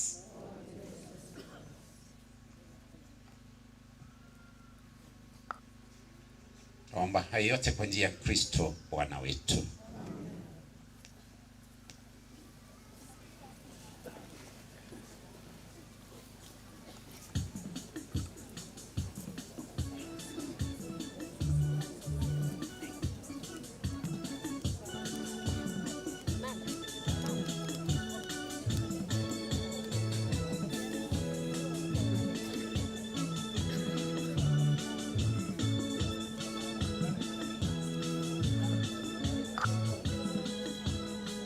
Sasa ni wakati wa sadaka ya misa, na mama Mkatoliki mwaweza kutusaidia pia kukusanya hiyo sadaka. Jumuiya ya Mama Ruzi na wengine mnaweza saidiana pia.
Basi tunaomba pia familia uweze kujiandaa kupeleka matoleo yako mbele ya altari, tukisindikiza pia sadaka yetu kama Wakristo wote, lakini tugotangana na familia.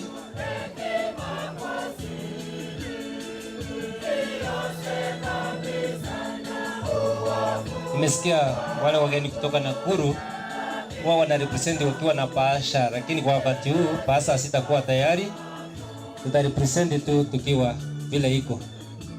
Hatutakuwa na paasha wakati huu. Pia Wakristo naomba pia tusimame sote ili tupate kuchongea na matoleo yetu mbele ya altari.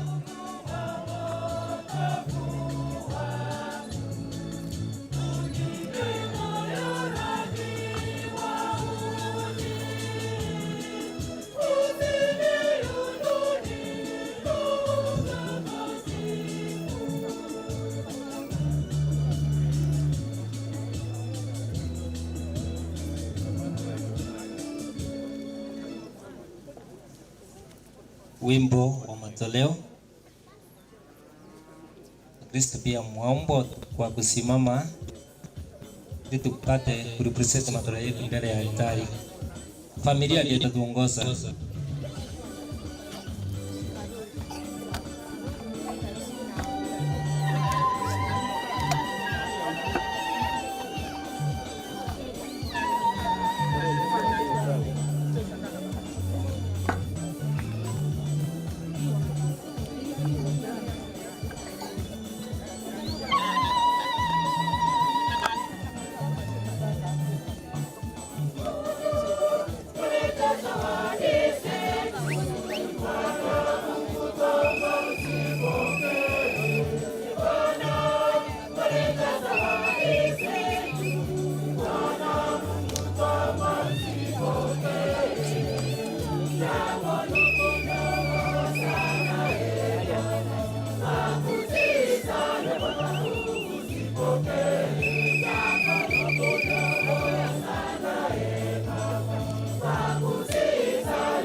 Sadini ndugu zangu, ili sadaka yangu na yenu ikubaliwe na Mungu Baba Mwenyezi.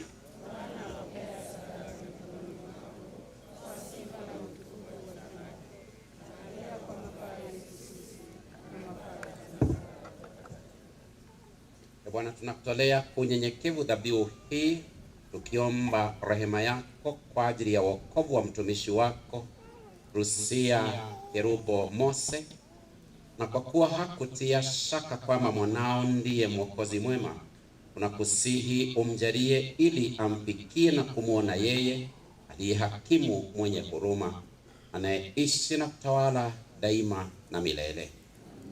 Bwana awe nanyi. Inueni mioyo.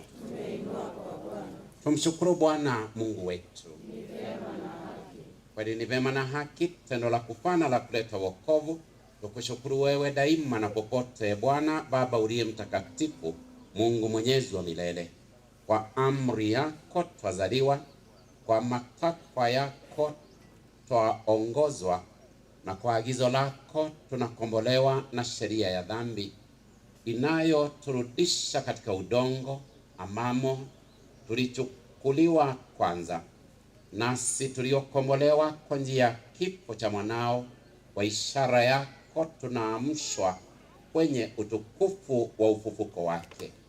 Kwa hiyo sisi pamoja na umati wa malaika na watakatifu tunakuimbia utenzi wa sifa tukisema bila mwisho:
Bwana kweli mtakatifu, na kila kiumbe kilichoumbwa nawe kinakusifu kwa haki, maana kwa njia ya mwanao Bwana wetu Yesu Kristo na kwa uwezo tendaji wa Roho Mtakatifu unavitia uzima vitu vyote na kuvitakatifuza, wala huachi kukusanya watu kwako, ili toka mawio ya jua hata macheo yake dhabihu safi itolewe kwa jina lako.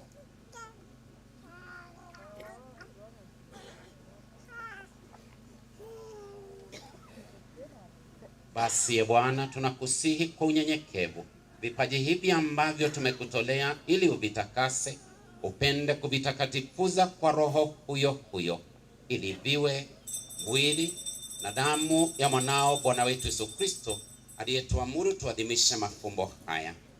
Maana yeye mwenyewe usiku ule alipotolewa, alitwaa mkate na akikushukuru aliubariki, akaumega na akawapa wafuasi wake akisema, twaeni mle nyote, huu ndio mwili wangu utakaotolewa kwa ajili yenu.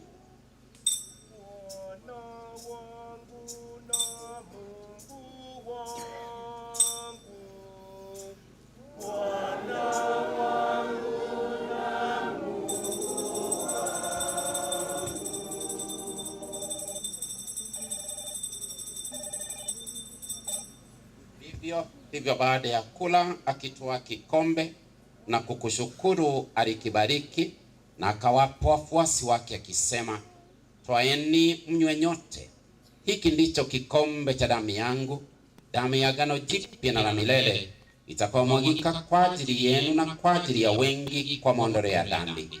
Fanyeni hivi kwa ukumbusho wangu.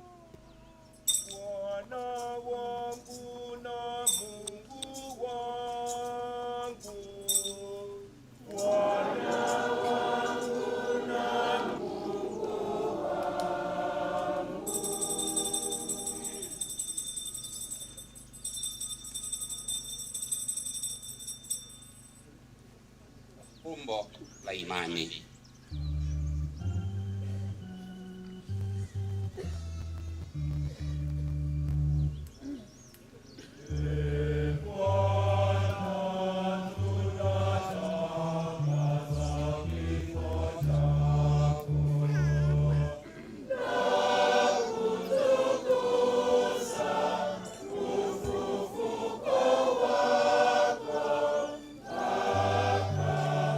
Utaka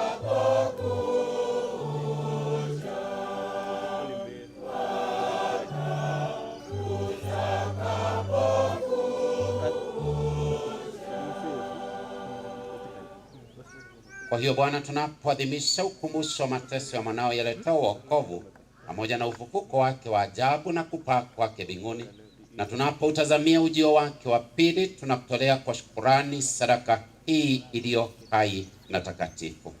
Tunakuomba uyaangalie matoleo ya kanisa lako, na kwa kumtambua yeye aliye kafara ambaye ulitaka kutulizwa kwa sadaka ya kifo chake, utujalie sisi tunaotiwa nguvu kwa mwili na damu ya mwanao na kujazwa Roho wake Mtakatifu, tupate kuwa mwili mmoja na roho moja katika Kristo.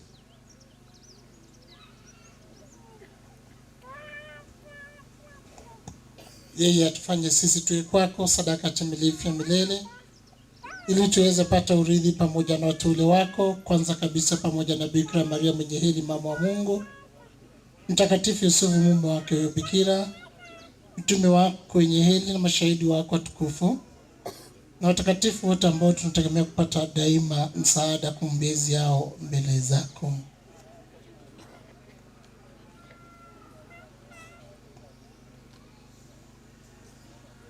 Tunakuomba Bwana, huyo aliye kafara na upatanisho wetu, lete amani na wokovu duniani kote. Upende kuliimarisha katika imani na mapendo kanisa lako linalosafiri hapa duniani, pamoja na mtumishi wako Baba Mtakatifu wetu Francisco na askofu wetu Joseph, pamoja na maaskofu wote, wakilelo wote na watu wote unaowafanya kuwa taifa lako. Usikilize kwa wema sala ya jamaa hii iliyo hapa mbele yako. Baba uliye mtakatifu, na kwa huruma yako wakusanye kwako na wote waliotawanyika popote duniani.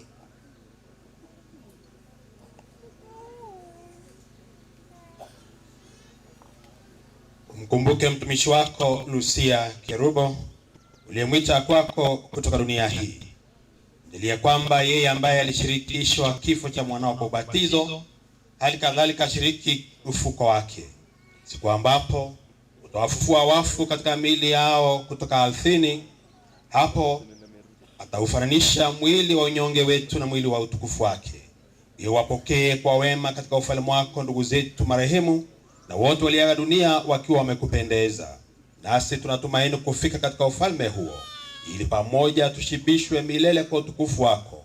Ndipo utakapofuta kila chozi katika macho yetu, maana kwa kukuona wewe Mungu wetu kama ulivyo, tutafanana nawe milele yote na tutakusifu bila mwisho, kwa njia ya Kristo Bwana wetu, ambaye kwa njia yake unaujalia ulimwengu mema yote.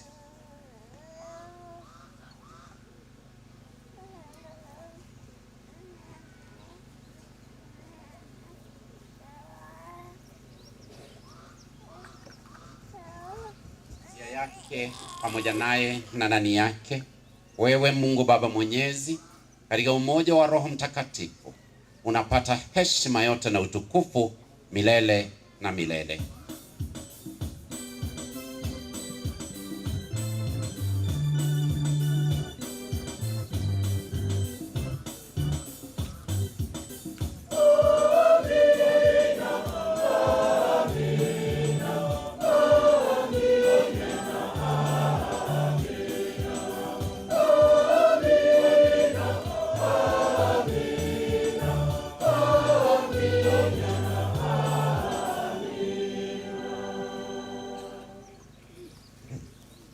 Kulitiza la Mwokozi wetu na tukifuata mafundisho yake ya kimungu, tunadhubutu kusema: Baba yetu uliye mbinguni, jina lako litukuzwe, ufalme wako ufike, utakalo lifanyike duniani kama mbinguni. Utupe leo mkate wetu wa kila siku, utusamehe makosa yetu kama tunavyosamehe na sisi waliotukosea, usitie katika kishawishi, lakini utuokoe. Bwana, tunakuomba utuokoe katika maovu yote, utujalie kwa wema amani maishani mwetu, kusudi kwa msaada wa huruma yako tuokolewe daima na dhambi, wala tusifadhaishwe na jambo lolote, tunapotazamia tumaini lenye heri na ujio wa Mwokozi wetu Yesu Kristo.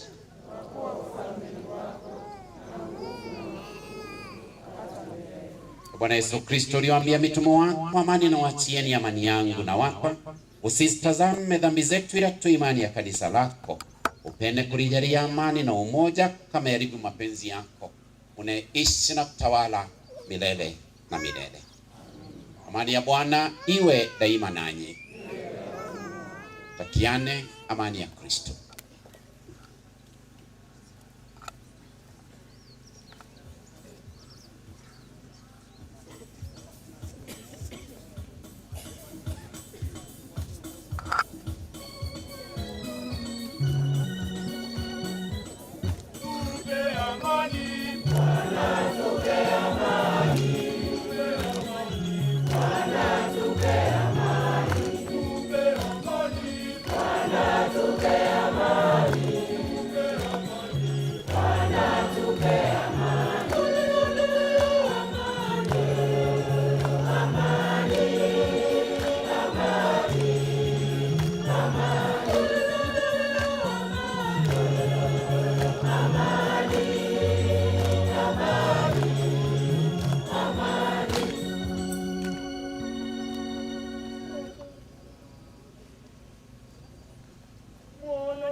Aondoe dhambi za ulimwengu, heri yao wote walialikwa kwenye karamu ya mwana-kondoo.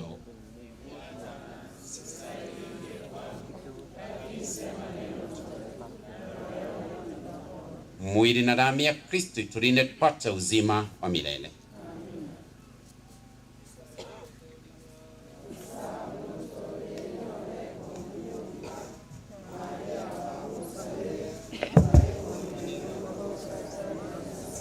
Esara y'uwanja Nyasaye namanyire nga ninyora umubiri mutagatifu Yesu ndina amanyi nka yenywe ikiagere naye byeka watebabo nanchira ene nkore yande yonsi. Esara y'ubweke Nyasaye nengweke ndiga n'umusali omuleu timbwenere dio konyora umubiri namanyi nka Yesu okobe ibe byane munguru timbwenere tingoso emwane neotebe ngane ya moyo kana moyo ne no wene sare yu weitia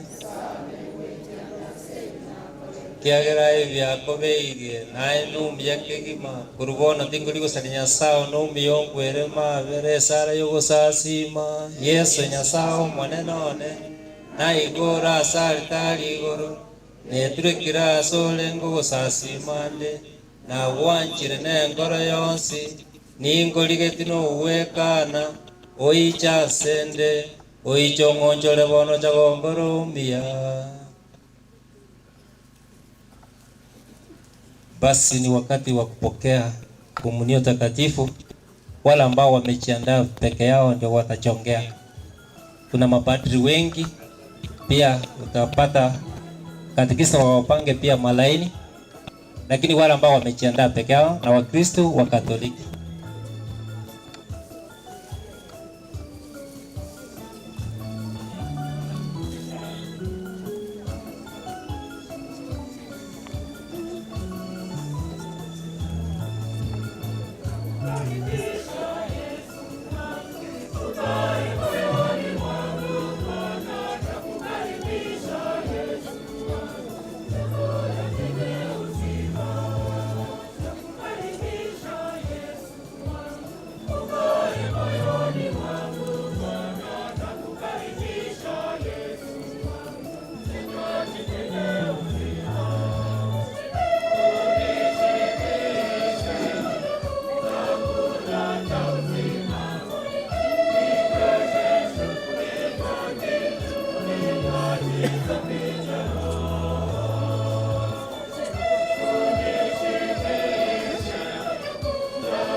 Basi tukiwa tumefika hapo, pia tutasimama wote tena tukiongozwa na kwaya kwa wimbo wa shukrani.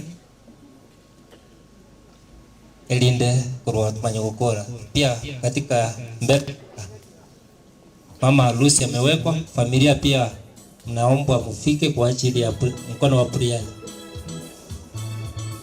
Ile familia ya ndani na pia jumuiya yake wengine tukiongozwa na kwaya.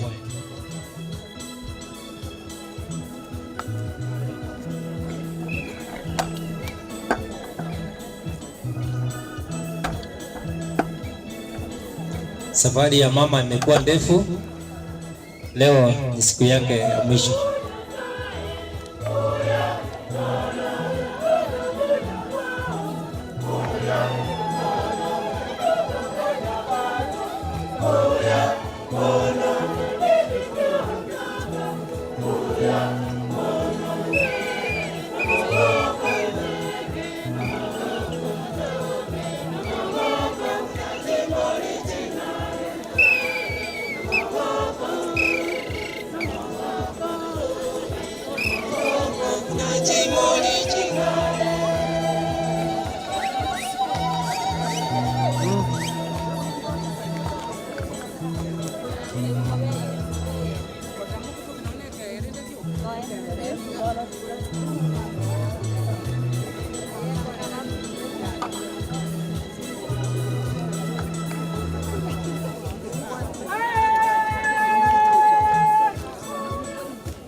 Asante sana Fiamasi. Sasa tukimie kwa sala ya mwisho.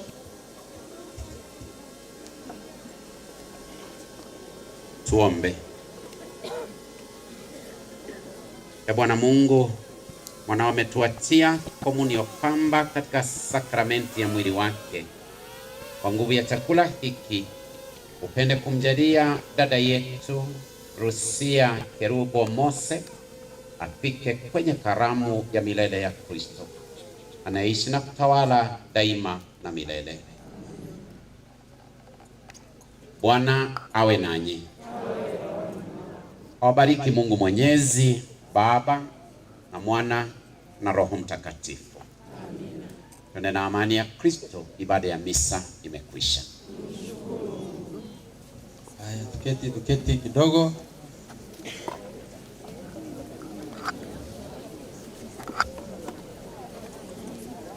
Tuikaransa usimwale.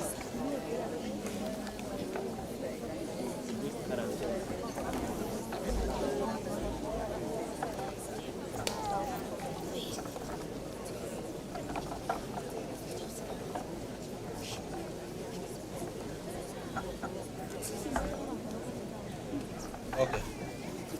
God is good and all the time. Ningependa niwe mfupi kabisa kwa sababu mabali wetu wanaenda mbali, Wakristo wengine wanaenda mbali pia.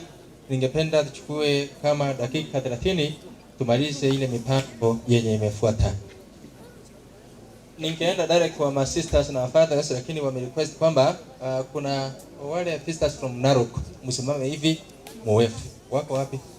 Sisters from Narok. Sisters from Narok, come forward. Very fast. And then we have sisters from Baringo. Hata nyinyi mchonge hapa mbele namna hiyo. At least wachukue hiyo picha, ni mzuri. Harakisheni. Wale wengine wako asiyekuwa wako na lake. Sasa wale ambao wamefika mtawakilisha wengine. Sasa mmoja tu atawakilisha hao. Asante. Tumsifu Yesu Kristo. Bwana asifiwe. Tusalimiane namna hii. Bwana asifiwe. Asante. Hiki ni kikundi cha walimu kutoka kaunti ya Narok. Tumefika kuomboleza na ndugu yetu Mose kuja hapa ndio. Mimi ni katibu wa chama cha walimu cha Kupet kaunti ya Narok. Kwa majina anajulikana kama Ngeno Charles. Tumefika na walimu wenzangu, na kwa sababu vile father amesema hatuchukui muda, tunaheshimu kanisa na tunaheshimu program. Huyu hapa ni naibu wangu amefika pia, tasema tu majina. Asante sana. Kanisa Katoliki kwa nafasi, hatuwezi chukua muda. Kwa majina, mimi naitwa Saruni Waletasur, nafunza shule ya Shartuka Transmara West. Tumekuja hapa kusimama na ndugu Mosi.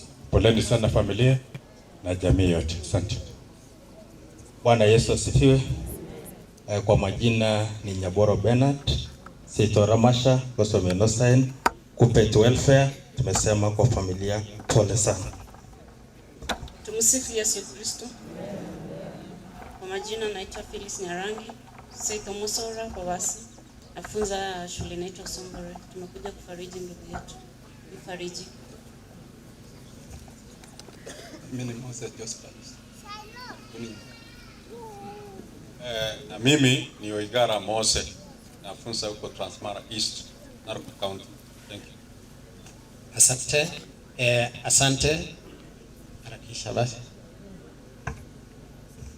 Kwa majina ni Jared Makanda, tunafunza pamoja na Asante. Mose, tumeleta rambirambi ya walimu wote wa Narok. Kama mnavyojua, saa hizi ni exam inaendelea na wengi hawangefika. Kuna wale ambao wanasimamia mtihani na wametutuma na pole. Kwa kanisa, kwa jamii na familia yote tunasema pole. Father, we just came when the sermon was going on, and indeed we are in agreement with what the Father has said today, that we must speak the truth, and we are in support. We saw the judge the other day put to task the leadership of this country, that things must be put to right, that we must stand and say what is right. We support the church, na hiyo ni ujumbe ambao tutakuwa tunachukua huko chini. Poleni sana, Mungu atubariki wote. Asante. Na ile bahasha mmempea. Asante sana. Visitors from Baringo. Visitors also from Baringo. Visitors from Baringo, they are not there. And then the administration, kuna wale ambao ni administration hapa, wakilisha wengine. Administration hapa ambayo na mroraga higa. Karibu sana.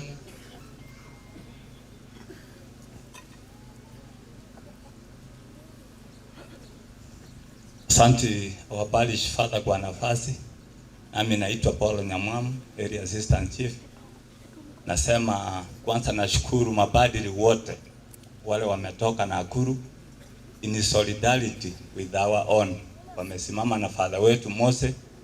Hata wakati baba yake aliaga wakati ule, leo mama yake ameaga, bado wamesimama na yeye. Tunawashukuru na tunaomba kwamba pia yeye pia anasimama na nyinyi wakati wa shida. Father amehubiri kuhusu upendo. Hiyo tu, upendo ni tabia ya Mungu. Father, tunashukuru kwa mahubiri kwa sababu watu wengi tuko jamii moja lakini hatupendani. Na hiyo ni tabia ya Mungu. Sasa kwa hivyo tutakosa kumuona Mungu. Wacha tupendane. Ya mwisho, saba antobami ntobanga umongino oyo unabangina bali ba demonstrate bali ba mama mu Katoliki ba demonstrate ebintu umongino yale gokora. Mwarra chingo, mwarole nyongo, mwarro umwana oberekire. Yeye umongino oyo akoleta amang'ana manene asokolenda abana baye bia na kubakini buya bagendete gokorera ense ngima moroje baraba ali mumbali mbali umufata no wale igo mungino yakoreta amang'ana manene tugusaba family yaye na inumus motenene famu kabisa mogenderere go build a legacy ya baibuli baino egere Nyasaye na liara tubwatesi bia mono senior chief oitopunde no wale na inu sengenjo yegasi nyinge ata wambata ipola Father sengenjo wate wana bomokunya gotokoso serikali pia tunaomba kanisa nerego tosabera naende mwato sabera niegere tokole aliatake bia mono sana. Mgambi, asanteni sana kwa hayo mambo mzuri. Hapa Kisii watu wanachelewa sana, wengine wanaendelea kuja, wengine wako njiani. Atamaliza tumemaliza. Asanteni sana. Sasa ningependa, unajua mama wa father akikufa, sisi tunaendelea maombi, hatuna mambo mengi. Ningependa kuwatambua watawa wetu ambao wako pamoja nasi hapa, mjongee hapa mbele watawa wote. Wasista waito wonsi no waregaiga. Okisama ndekero musashiroti asiriwe no mwibo yoye togusanga twins nani ndibone togendrete novena okisama amatanga naera tuna masaba togendrete yasabe como yo asagia. Karibu sana watawa wetu. Sasa wengine watasema majina tu, alafu yule mtawa ambaye ni mkubwa kwa miaka atawakilisha wengine. Sasa ni nyinyi mtasema mkubwa kwa miaka ni nani, kwa sababu mnatoshana. Mungu ni mwema na kila wakati. Mimi naitwa Sister Cecilia, nafanya kazi kwa hii parokia. Asante. Mungu ni mwema na kila wakati. Kwa majina ni Sister Mary Dorcas Nyanchama. Kazi nafanyia Uganda. Kwetu ni hapa, natoka Raitiku. Asanteni. Mungu ni mwema. Kati Sister Damaris Kriama, nafanya kazi kwa hii parokia. Mungu ni mwema na kila wakati. Nami ningependa kusema pole kwa familia. Huyu mama alikuwa rafiki yangu mkubwa, lakini acha apumzike. Father Peter tumesoma naye kuanzia form 1 hadi form 4. Pole sana Father. Mungu azidi kuwapatia nguvu na familia yote. Naitwa Sister Evelyn, hapa nyumbani kwetu, hapa chini tu. Mungu ni mwema na kila wakati. Esa Marieta ngoro kwa Sister Scholastica iganinga oyo sirete ni mama. Mungu ni mwema na kila wakati. Kwangu nasema poleni sana kwa tutasema kwa Rispa. Natoka hii parokia ya St. Peter and Paul Masimba. Mungu yu mwema kila wakati. Majina yangu naitwa Sister Nora Mary kutoka Gekano Parish, but now in Masimba Parish. Tumewapa pole kwa familia na marafiki ya Mama Lucy. Asante. Tumsifu Yesu Kristo. Milele amina. Poleni sana familia.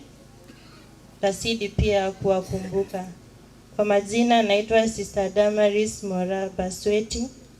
Natoka parish ya Ichuni, center ya Getacho. Asante. Tumsifu Yesu Kristo. Mimi hapa ni Sister Francisca Gesare. Hapa ni nyumbani, parish ya Masimba. Nafanya kazi katika Ichuni parish. Poleni kwa familia. God is good and all the time. Before I give my word, I would like to introduce to you in a special way. Here in this family we have religious and a priest in this family. So I request the Sister Scholastica Bospori and the Sister Francisca to come in front here. So, in this family, we have this religious and a priest. We ask you to continue praying for us. We are also praying for you so that we can do God's will. Now, on behalf of this sister, Sister Scholastica, she already introduced herself. She's my cousin in this family, and Sister Francisca, she's my senior, and this one is my young one. Others are coming, they're on the way. Pray for them to come. On behalf of my family and my congregation, I take this opportunity to pass our sincere condolences to our family, to our community, that we have lost a very important mama, my aunts. We have been, we grew from here, we grew with her. She has been a very good mama. That's why, for me, I work in Uganda. That's why I said, let me sacrifice myself. I have to travel. I come and I witness the send-off of my aunt. So, I thank you, the community, thank you for coming, our relatives and the family members. Thank you for attending Thank you. Aya no tayo Kisongo sekaba ndo maana naomba. Ikiwa uelewi Kisongo wewe furahi tu mtu anasikia kwamba tuko pamoja. Aya sasa ni mapadri wetu. Na nianzie mapadri wa jimbo la Kisii. Abasasiroti baito ega Kisii.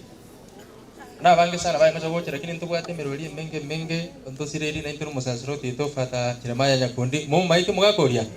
Na sireta bakesa menta matanga igakaleta 29 igoto babarika ni mwenzi pi amatanga gara bera ari Nyabururu na basorere mugenda sobonge mwangi urego masimba mwangi ule ya tumempoteza bari wetu fata Jeremiah Matogo. Kwa hivyo tunawaalika huko Nyabururu tarehe 29. Basi kwa padri wetu na mafadha ambao wamefika hapa, watawa wetu, makatikista na Wakristo, tumsifu Yesu Kristo.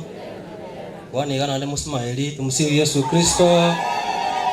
Basi kwa familia ya Mose tunasema ni pole kwa huyu mama ambaye ametuacha. Mongino yote alikoruka na kolera. Ngono igweta mangana yu. Na injene kolera ande. Talia mangana maya. Ono tiga kolera tumukewiya. Naende tusabire family. Malietane ngoro ku Father Joseph Murunge urwasi parish ya Masimba.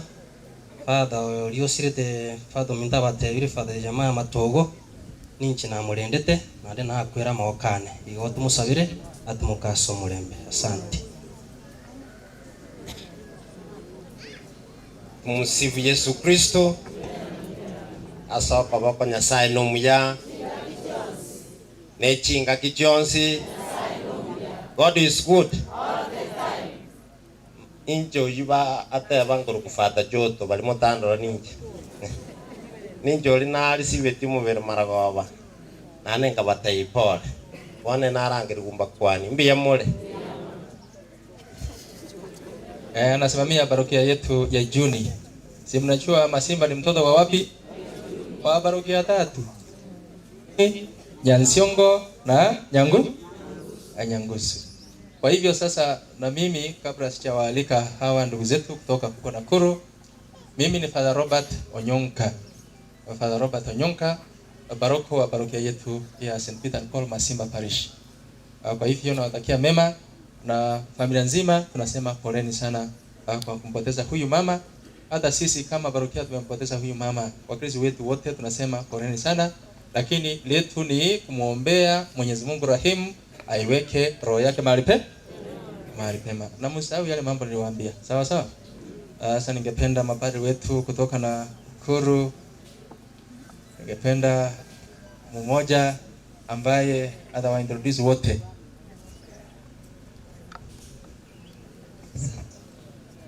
Mungu ni mwema kila wakati. Naomba mapadri wenzangu kutoka Jimbo Katoliki Nakuru waje hapa mbele.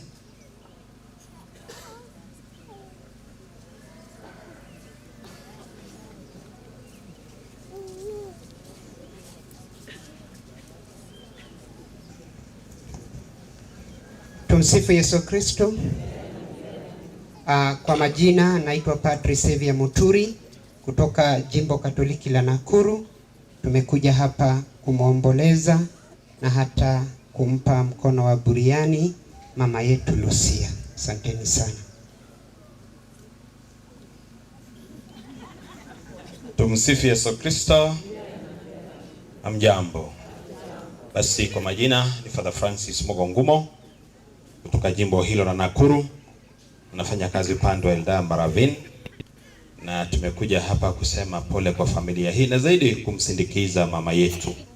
Manake mimi Padri Mose alipodiniwa tulifanya naye kazi pale Eldama Ravine. Tulikuwa na Father Mose na huyu Father Sevia. Tulikuwa hapa 3 pale. Na kwa hivyo mama mara nyingi alitutembelea pale, ndio sisi tumetembea hapa. Na kwa hivyo kwa niaba basi hata Wakristo wote wa Eldama Ravine niseme kwa familia pia wapokee rambirambi zetu za kusema pole na kwamba mama apumzike kwa amani. Asanteni. Tumsifu Yesu Kristo. Mungu ni mwema.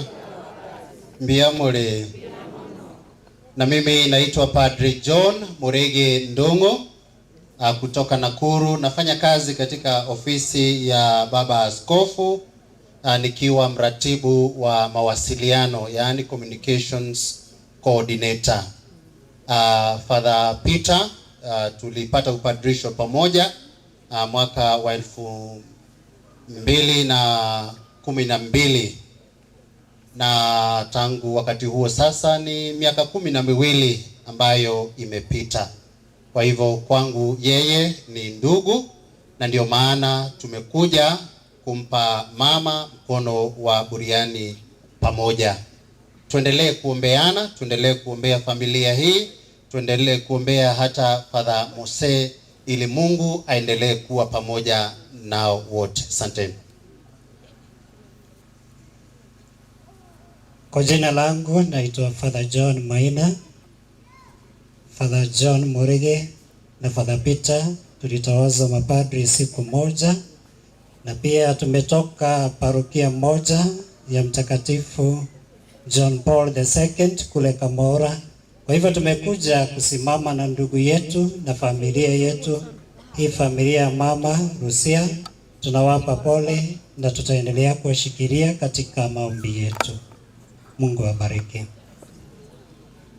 Tumsifu Yesu Kristo daima na milele. Na mimi kwa majina naitwa Father Francis Moreide, natoka jimbo Nakuru, na pia natoka katika parokia ya Kamora, mahali ambapo tulisoma pamoja na Mose na pia familia wakati ambapo walipokuwa kule Moro.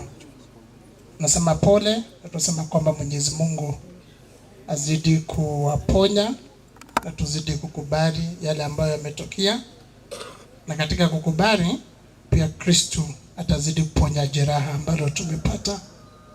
Raha ya milele umpe Bwana, apumzike kwa amani. Raha ya milele umpe Rusia ye Bwana, apumzike kwa amani.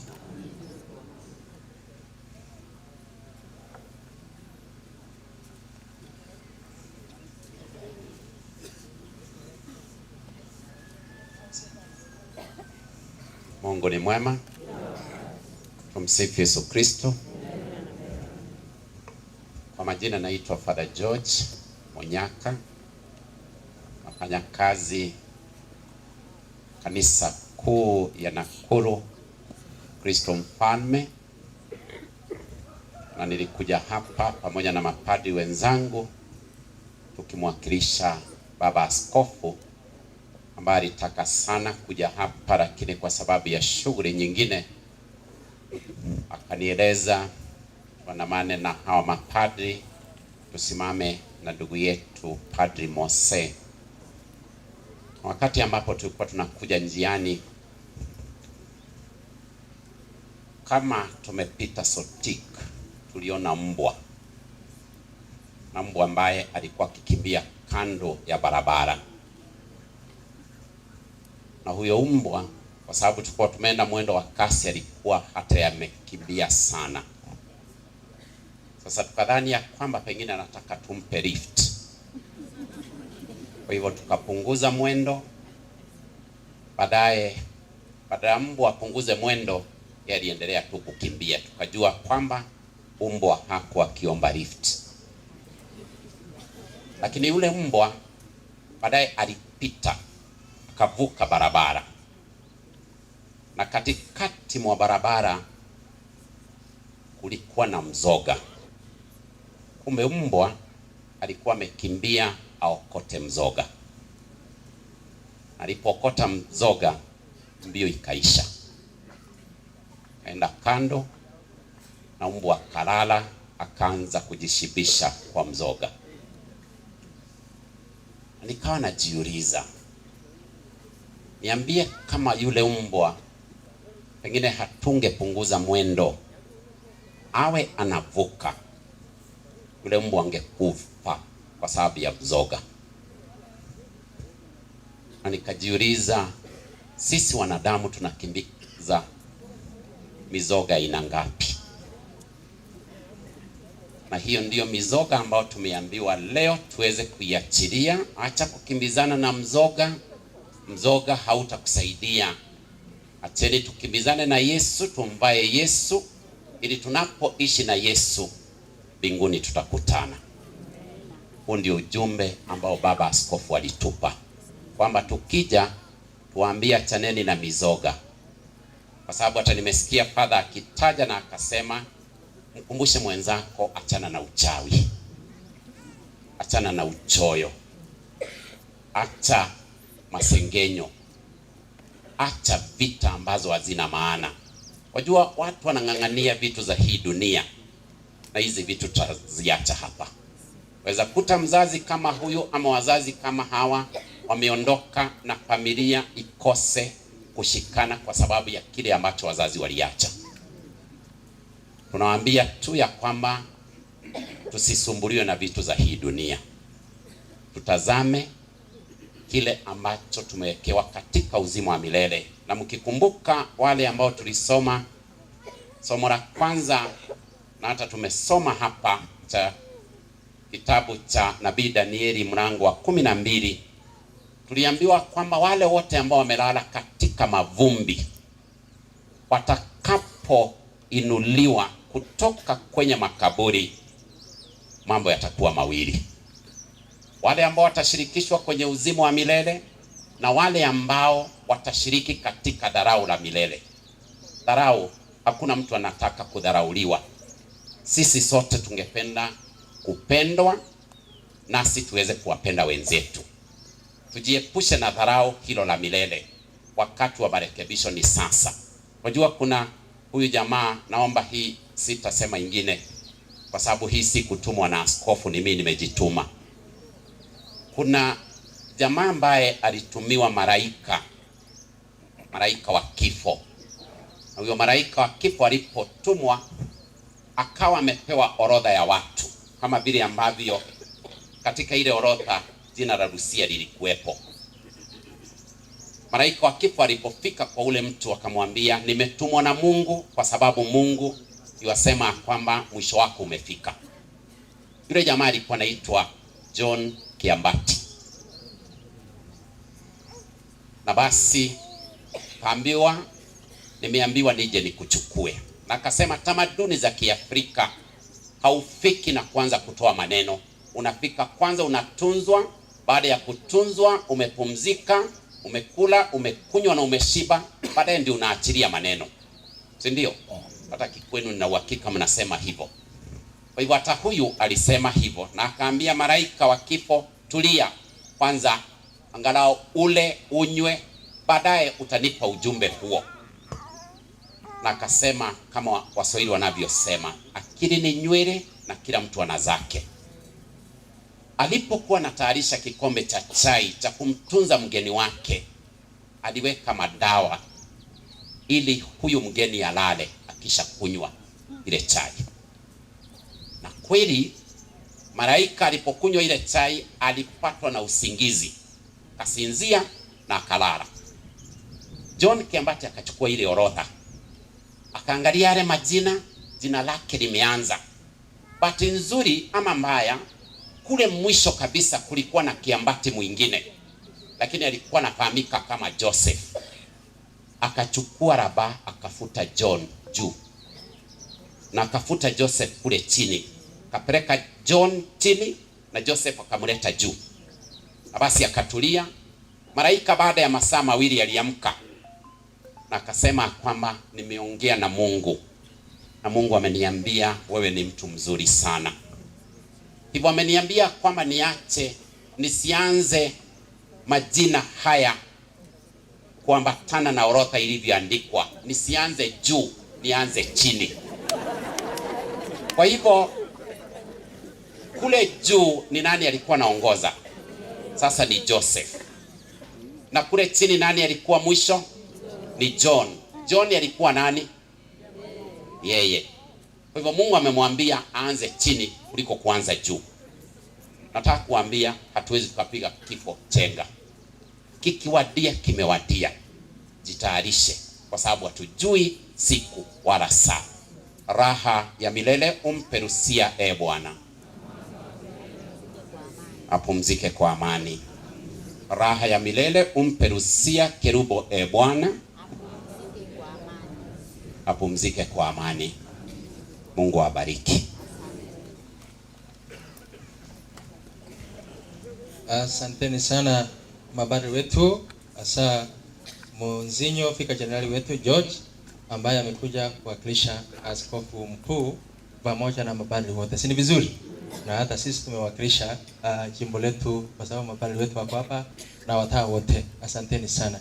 Sasa yenye nafuata, hataki mambo mengi, ni familia.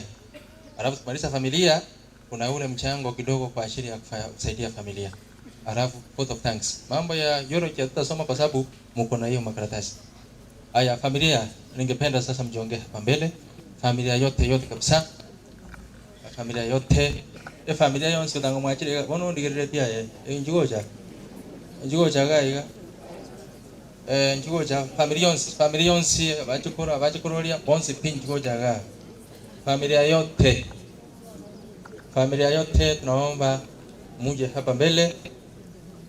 Familia yonse msimame hivi namna hii, muangalie huko namna hiyo, na muangalie watu namna hiyo. Familia yote sikai hoja. Mama alikuwa na watu wengi, so mchongea hapa, wachukuni wengi, jiongea namna hiyo. Wajukuu vitukuu wote tunaomba mjongee hapa mbele.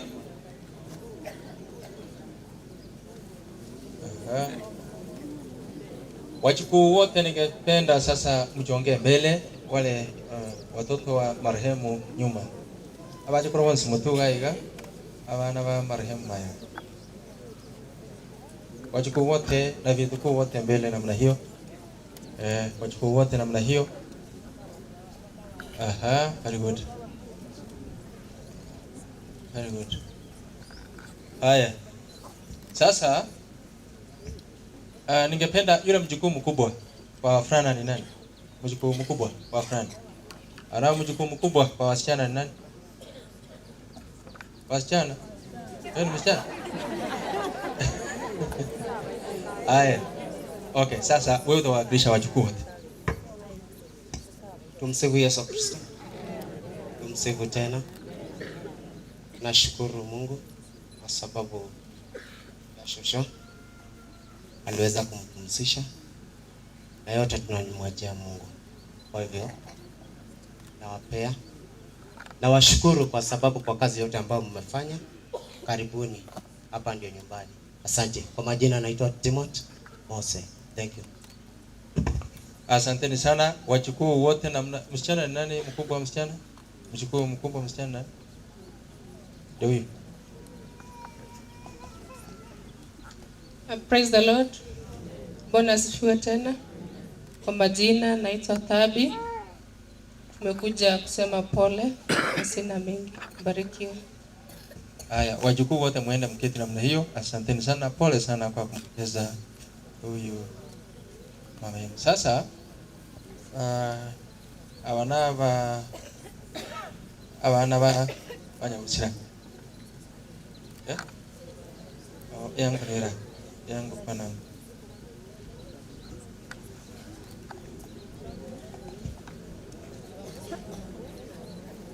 Jamana mangana mange tinta geti ni yenti kare tenje bueka tigato sikane na bana bane yete marana bogero karul tata iti mangana mange wichere na yego tebona. Aya, asanteni sana. Umongi na boya jago jange ga sai. Umongi na boya jago janga sai. Okay. Umongi na boya jago janga sai.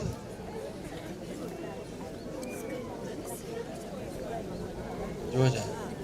Umongi na boya jago janga sai. Aso. Umongi na boya ngai. Nói đến ngày gì? Đây, mọi người đâu vui? Ai cho cô chẳng ngày sao đây? Ai, phá tụi mình tay nghe đâu? Itu situasis. Ai, mọi người ngày gì? Mọi người đâu vui? Mọi người đâu vui ngày gì? Mọi người rồi. Ni huyu? Eno mwana. Ah, ya sister. Okay.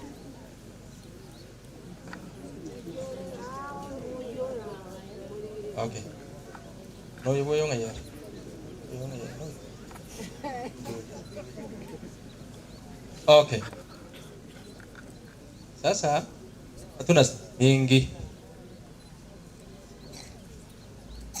Leo ningependa hiyo ndugu mkubwa, tutaanzia hiyo tukienda namna hiyo China tu na kwa ya familia, mambo mengi ya chana.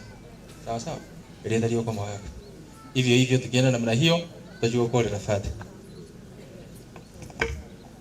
Msifu Yesu Kristo. Father na sister na Wakristo boys mjamoni.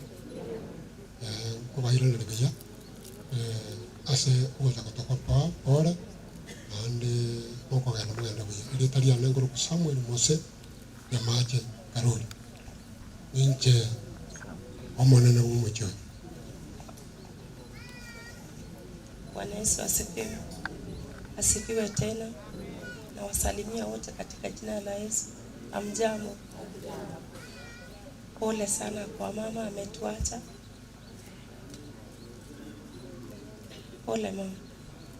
Ametuacha. Hatukuwa tunataka aende hivi, lakini kwa vile alienda tunasema pole. Wageni wote karibuni, asanteni. Jina lako hata mimi sikujui. Kwa majina naitwa Marita.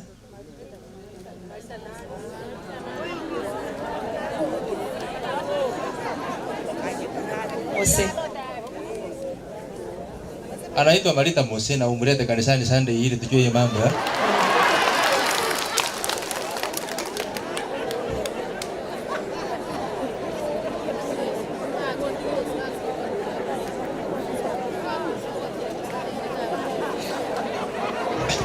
Sasa. Oh. Sawa sawa. Mnyamaze kwa sababu wewe unaongea mambo na yako iko.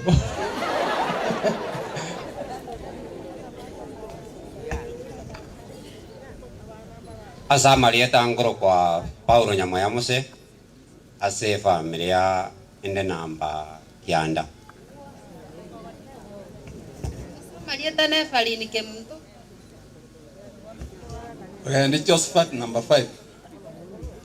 Dori ni Kerubo Mose number 5. Oya Amarieta Oigara Mose number 6. Marieta Esther Gwamboka number 6. Baada pamoja na chifu na wageni wote wametoka sehemu zote za Kenya. Nimewashukuru kwa kuja kupigia Mama Rusia Kerubo. Asante ula amelala kwa siku ya leo. Na kwa vile tukae na amani, tukae tukiwa na kitu moja. Mimi sina mengi, mimi naitwa Moranga Mose namba 2. Sa Marieta nje nifanya boke Moranga.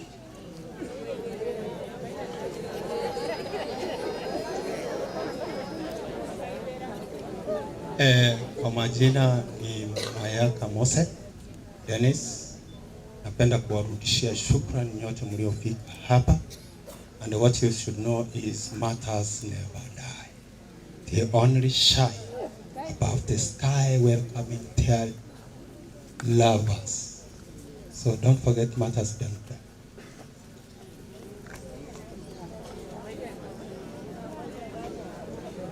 Narudia tena, jina ni Dennis Mayaka Mose.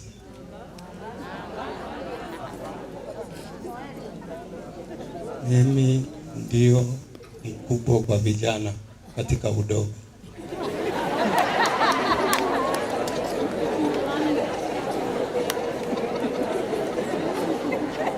Ngoro Teresa Mimo Aguta Mayaka. Masangwa Mose na Rusia Kerubo namba 11.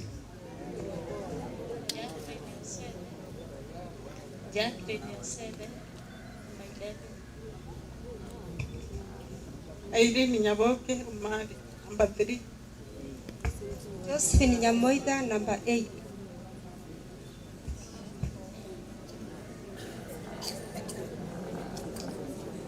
Tumsifu Yesu Kristo. Mungu ni mwema. Salimiane hewani kwa sababu kuonana ni majaliwa. Basi ningependa kuchukua nafasi hii kwa njia ya kipekee kumshukuru Mwenyezi Mungu kwa mema mengi ambayo ametutendea siku hii ya leo, tunapo uaga mwili wa mwenda zake mama yetu Lucia Kerubo Mose kutoka kwa dunia hii. Tunashukuru Mungu kwa ile miaka yote ambaye alitupa mama yetu, tumekaa pamoja naye, ametulea. Maana umeangalia hapa, umeona ya kwamba hakuna yule ambaye ni mdogo. Sisi sote karibu tumetoka mvi. So nashukuru Mungu kwa hayo. Pili, nachukua nafasi hii kwa njia ya kipekee kuwashukuru mapadri wote ambao walipata fursa ya kuja kujumuika pamoja nasi, tukiongozwa na Spika Jenerali wa jimbo la Nakuru ambaye amemwakilisha baba askofu. Pili, baba Baroko, asante sana kwa kutukaribisha.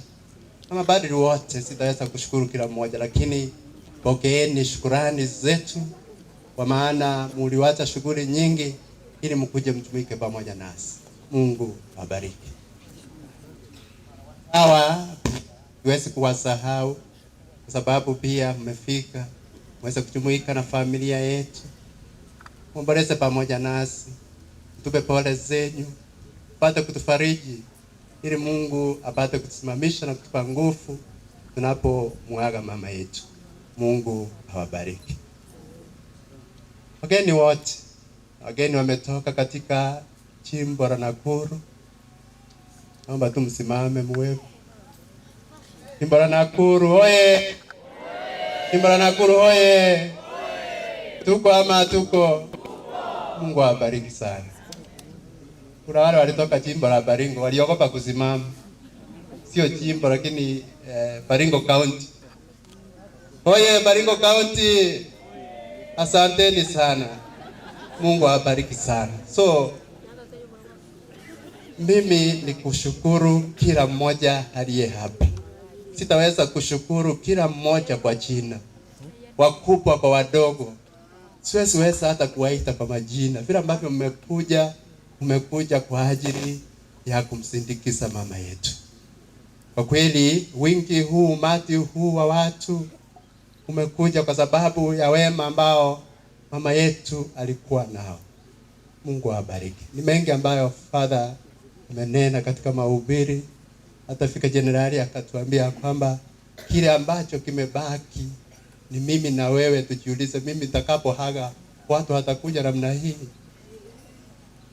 Watu watakuja kuniomboleza ama watakuja? Na wakati ambapo nitaaga nikiwa katika hali ya namna gani? Hilo ndio changamoto ambalo mama yangu aliniwaachia siku ya mwisho.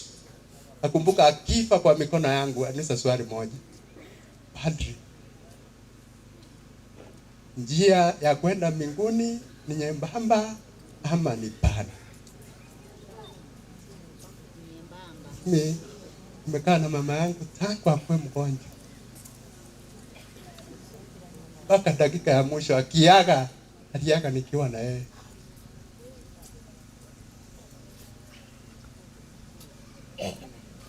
So furaha nayo ni kwamba alitambua Mungu. Kila siku aliniambia, kijana wangu niombee, kijana wangu niombee. Siku moja ndio yake, kesho yake alisa, njia ya kwenda mbinguni ni nyembamba ama ni pana? Ambia mama, kwa nini unauliza hivi? Usijali kijana wangu, Mungu akubariki. Ndio maneno ya mwisho mama yangu ya mimi.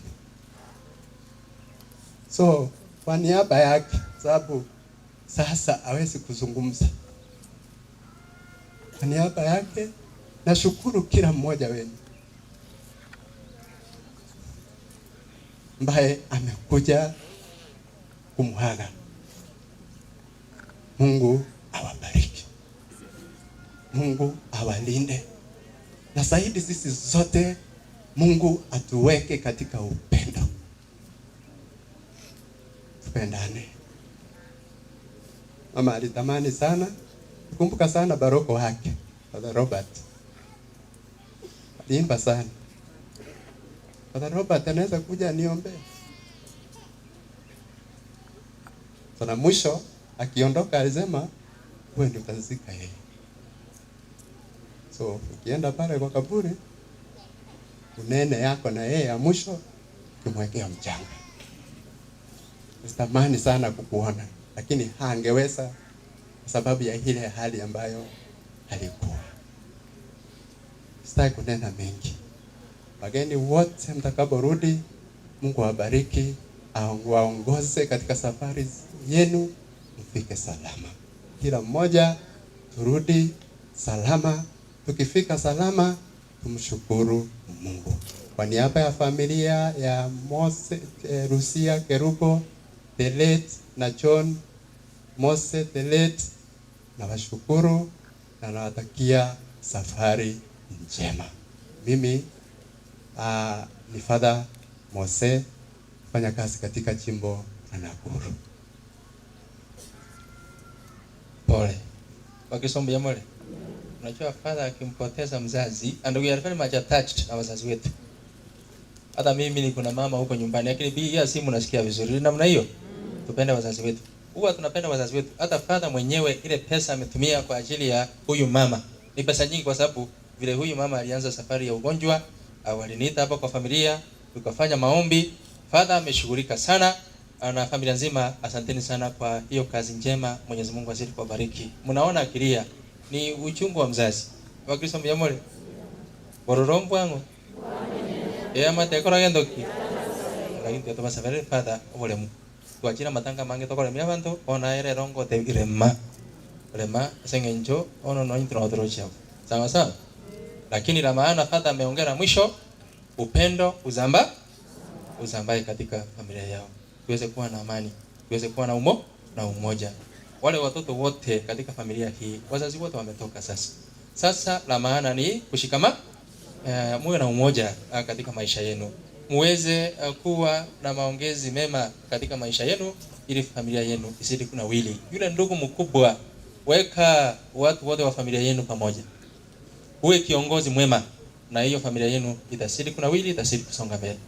Asanteni sana. Ningependa sasa Wakristo wapenzi tusaidie familia. Wametumia pesa nyingi sana. Hata ile pesa ya kulipa huko hospitalini ilikuwa pesa nyingi sana. Lakini wameng'ang'ana kabisa mpaka wamefika. Kwa hivyo sasa tumefika wakati wa kufanya mchango kidogo kwa ajili ya kusaidia hii familia. Sasa sijui kama mheshimiwa yoyote hako hapa mwenye atasaidia kukusanya pesa. Mheshimiwa, ikiwa hayuko assistant chief, nilikuona hapa, si ukuje kushirikiana hii mambo. Wakisema mento tuwe na huruma. Amebarikiwa mwenye huruma, kwa sababu hata yeye atapata huruma. Kwa hivyo ni heri sasa tuweze kusaidia familia kwa njia pekee. Naomba tutachukua dakika kidogo sana. Former councilor is nafikiri yako hapa. Naomba mkuje mbele pamoja na wale wote wametumwa na wanasiasa. Mkuje mbele mtuongoze, tumalize, tuchukue dakika 5 peke yake ili tusiharibu mkutano. Una father abatebiri o maene naona bagusimba ligo tebanga mosacha koleranga kigo. Takiri. Akito kelito bugatege kaigo. Former councilor iso atuongoza una togo keru. Egere na batumia naona magutoka koirana.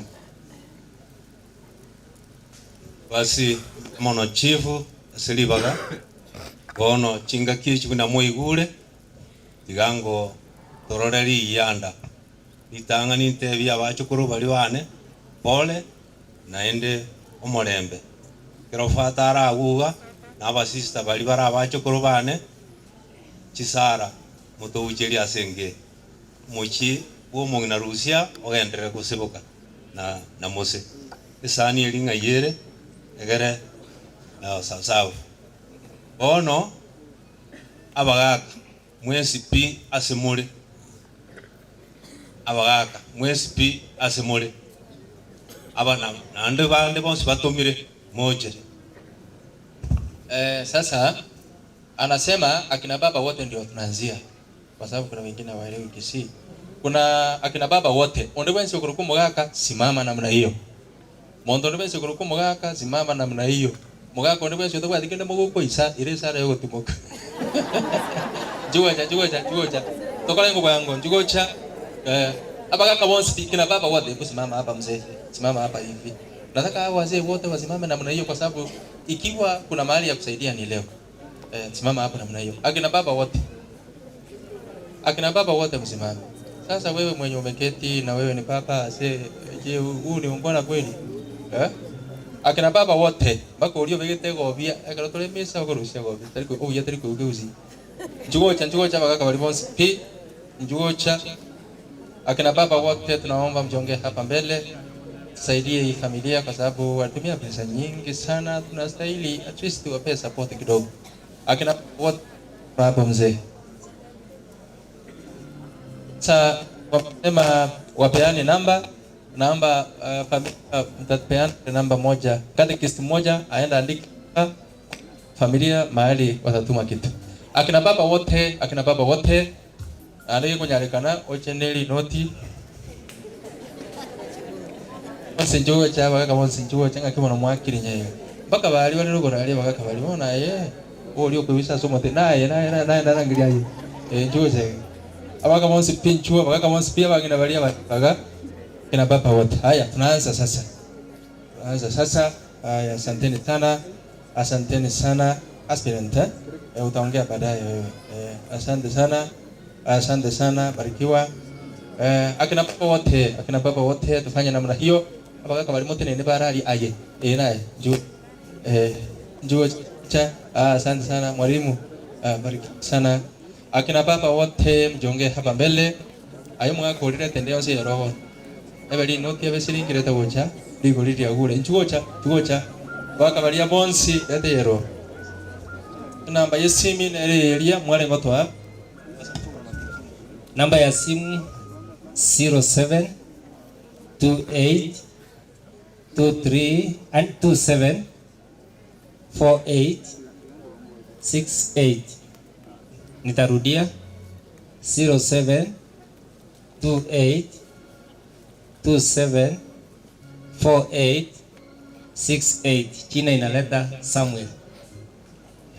Okay, iko wali mutate ni nabo nongo tumamole mpesa. Okay, akina mama wote sasa. Aba ngina bonsi njuocha. Akina mama wote. Ami ndo yake.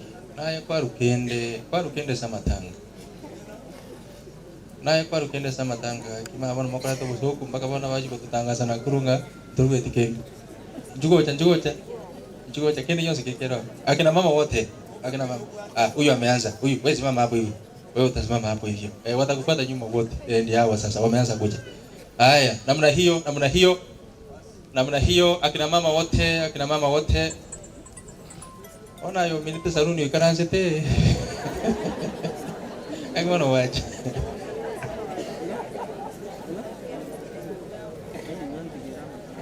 Bali batumwa kubaranga litole. Akina mama wote sasa mchonge hapa mbele namna hiyo. Akina mama ni wengi najua. Kwa upendo mkubwa akina mama tusimame namna hiyo. Haya tuanzeni sasa. Haya asante mama, barikiwa sana. Asante sana. Aba ngina nure tende yonsiro. Ebali noti ebe shilingi. Mbuya mona sana. Akina mama wote letende yonsiro. Yakonyora masiseni. Na siseni na mabira. Ngane na ruru mabira. Asante sana, barikiwa sana. Akina mama wote tusimame namna hiyo. Aba ngina baruguru aterena ngocha mbia mwana barikiwa. Asante sana, mbarikiwe sana akina mama, mfanya vizuri. Barikiwe sana, mbarikiwe sana. Aba ngina bonse pi na wale ambao wametumwa sasa mjonge hapa mbele na wale waheshimiwa. Haya asante sana akina mama wote. wangina bonsi ncho lete yero. Asante sana. Asante sana. Biyamona sana. Biyamona sana. Aya, asante Mwatemire. Mwatemire sana. Aya, bali moto mire wananchuoje. Naji kupimaga na nyora ngondo te yobe kelibu. Biyamona sana, barikiwa sana Mwatemire. Sasa wale ambao walitumwa mkuje mjongee hapa mbele. Basi na ichi no yo mo wantumire oyo minto director Richard Kisemba nigarure ngora gocha somo chio mose umongina Rusia numuremi oyo renge lakini urarire niga atoma ebesa yae gocha gaiga yero ngori siringi elibweye igorende otebire pole sana sa umuchi umose. Asante waomboleza chia mjambo na nchi nate ninde asoko wataipole abana ba Mose amone amate yonsi ye kinyore keiga uyo minto umheshimiwa Dr. Daniel Manduku nero tebire no ari amona intwe otumire geturukia ige shiringi kirufuvere igongo kubekande uchase simieli fata watea yamona. Lakini yo choma te viaro le fata kando. Oyo mte viaro le fata kando. Oyo no msaziroti mbijamona sana. Mwingine wale ambao wametumwa na waheshimiwa wale ambao wametumwa. Lakini omo MC ngayare bana. MC Umaite kujakira mwaka onde 2025 chikura jako re ndukege jajaki. Onye mbago to ikange boni ge kero twate mechano tigajira ika tinko baibaga Omochiu Karori wote ambao mmetoka saidi sa Lift na abakwani mbwe mura sekretari ya Yesu mbia mona serieta no mwinjina Steve nyawengine kwa atandi Gisemba na ichire na tumira eno tumire gocha kubolinde kero kyo chumbe nyali bali masaba 2027 na injino mwano ina mondole wiya na bono nyali bali masaba development project chiteneine epara ito ya mata iteneine aiga ntubu ati macha mu gonto mali ngo batete abuna chensi tonyoro bugambi kate ko babego mo ngeba inga kike oika mbakorera mare ina bantaba tigandero gori yana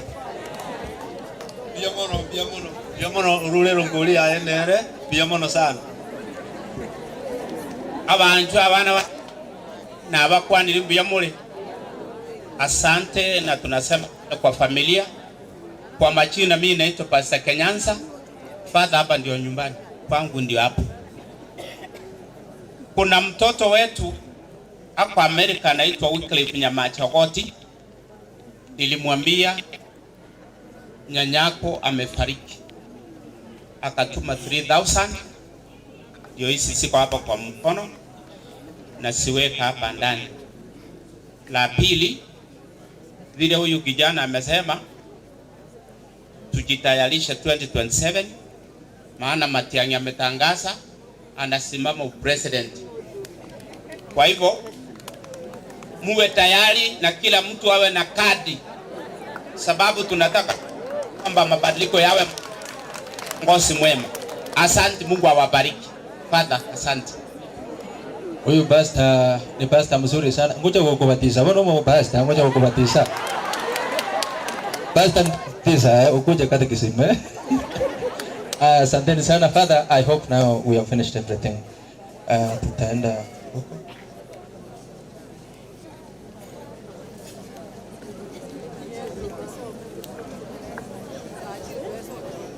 Aya, tutende tuensiona bakristo mamento. Ma tu akoli rubia. Igombe yago sembobe. Akoli rubia mapema abantu bagenda mapema.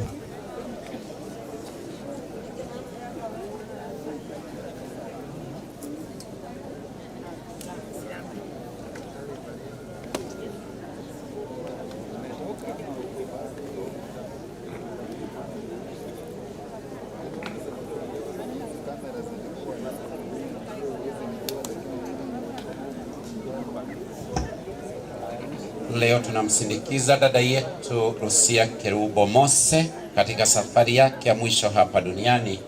Mungu alimpa maisha ya duniani na sasa amemuita ili ampe maisha ya mbinguni yasiyo na mwisho. Mwili wake tutauweka alpini kama mbegu ya mwili utakaotukuka, na roho yake ingie katika raha ya milele. Kwa kuomba Bwana, umpokee huyu dada yetu Rusia katika uzima wa milele na utawala wako, apate furaha isiyo na mwisho na kukaa miongoni mwa watakatifu wote daima na milele.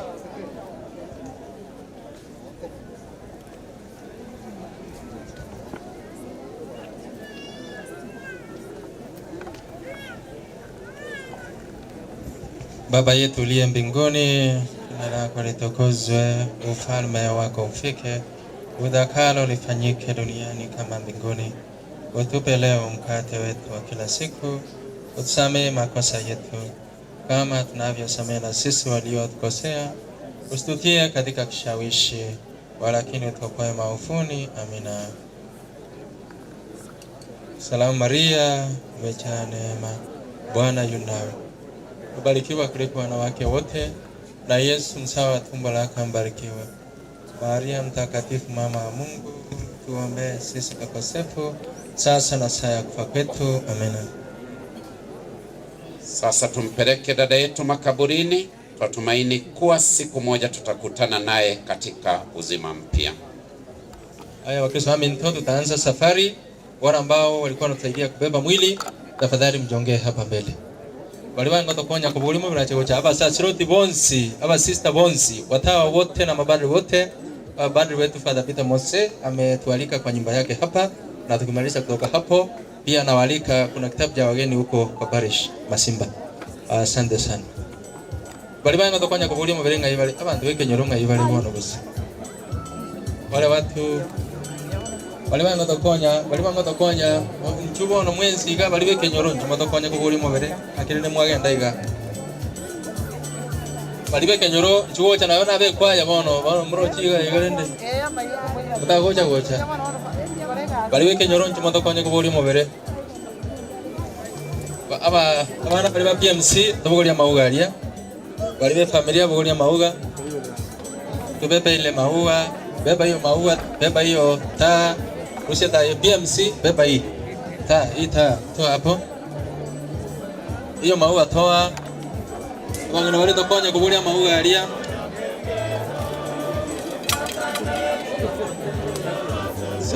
Saidie. Haya, twende sasa. Okay.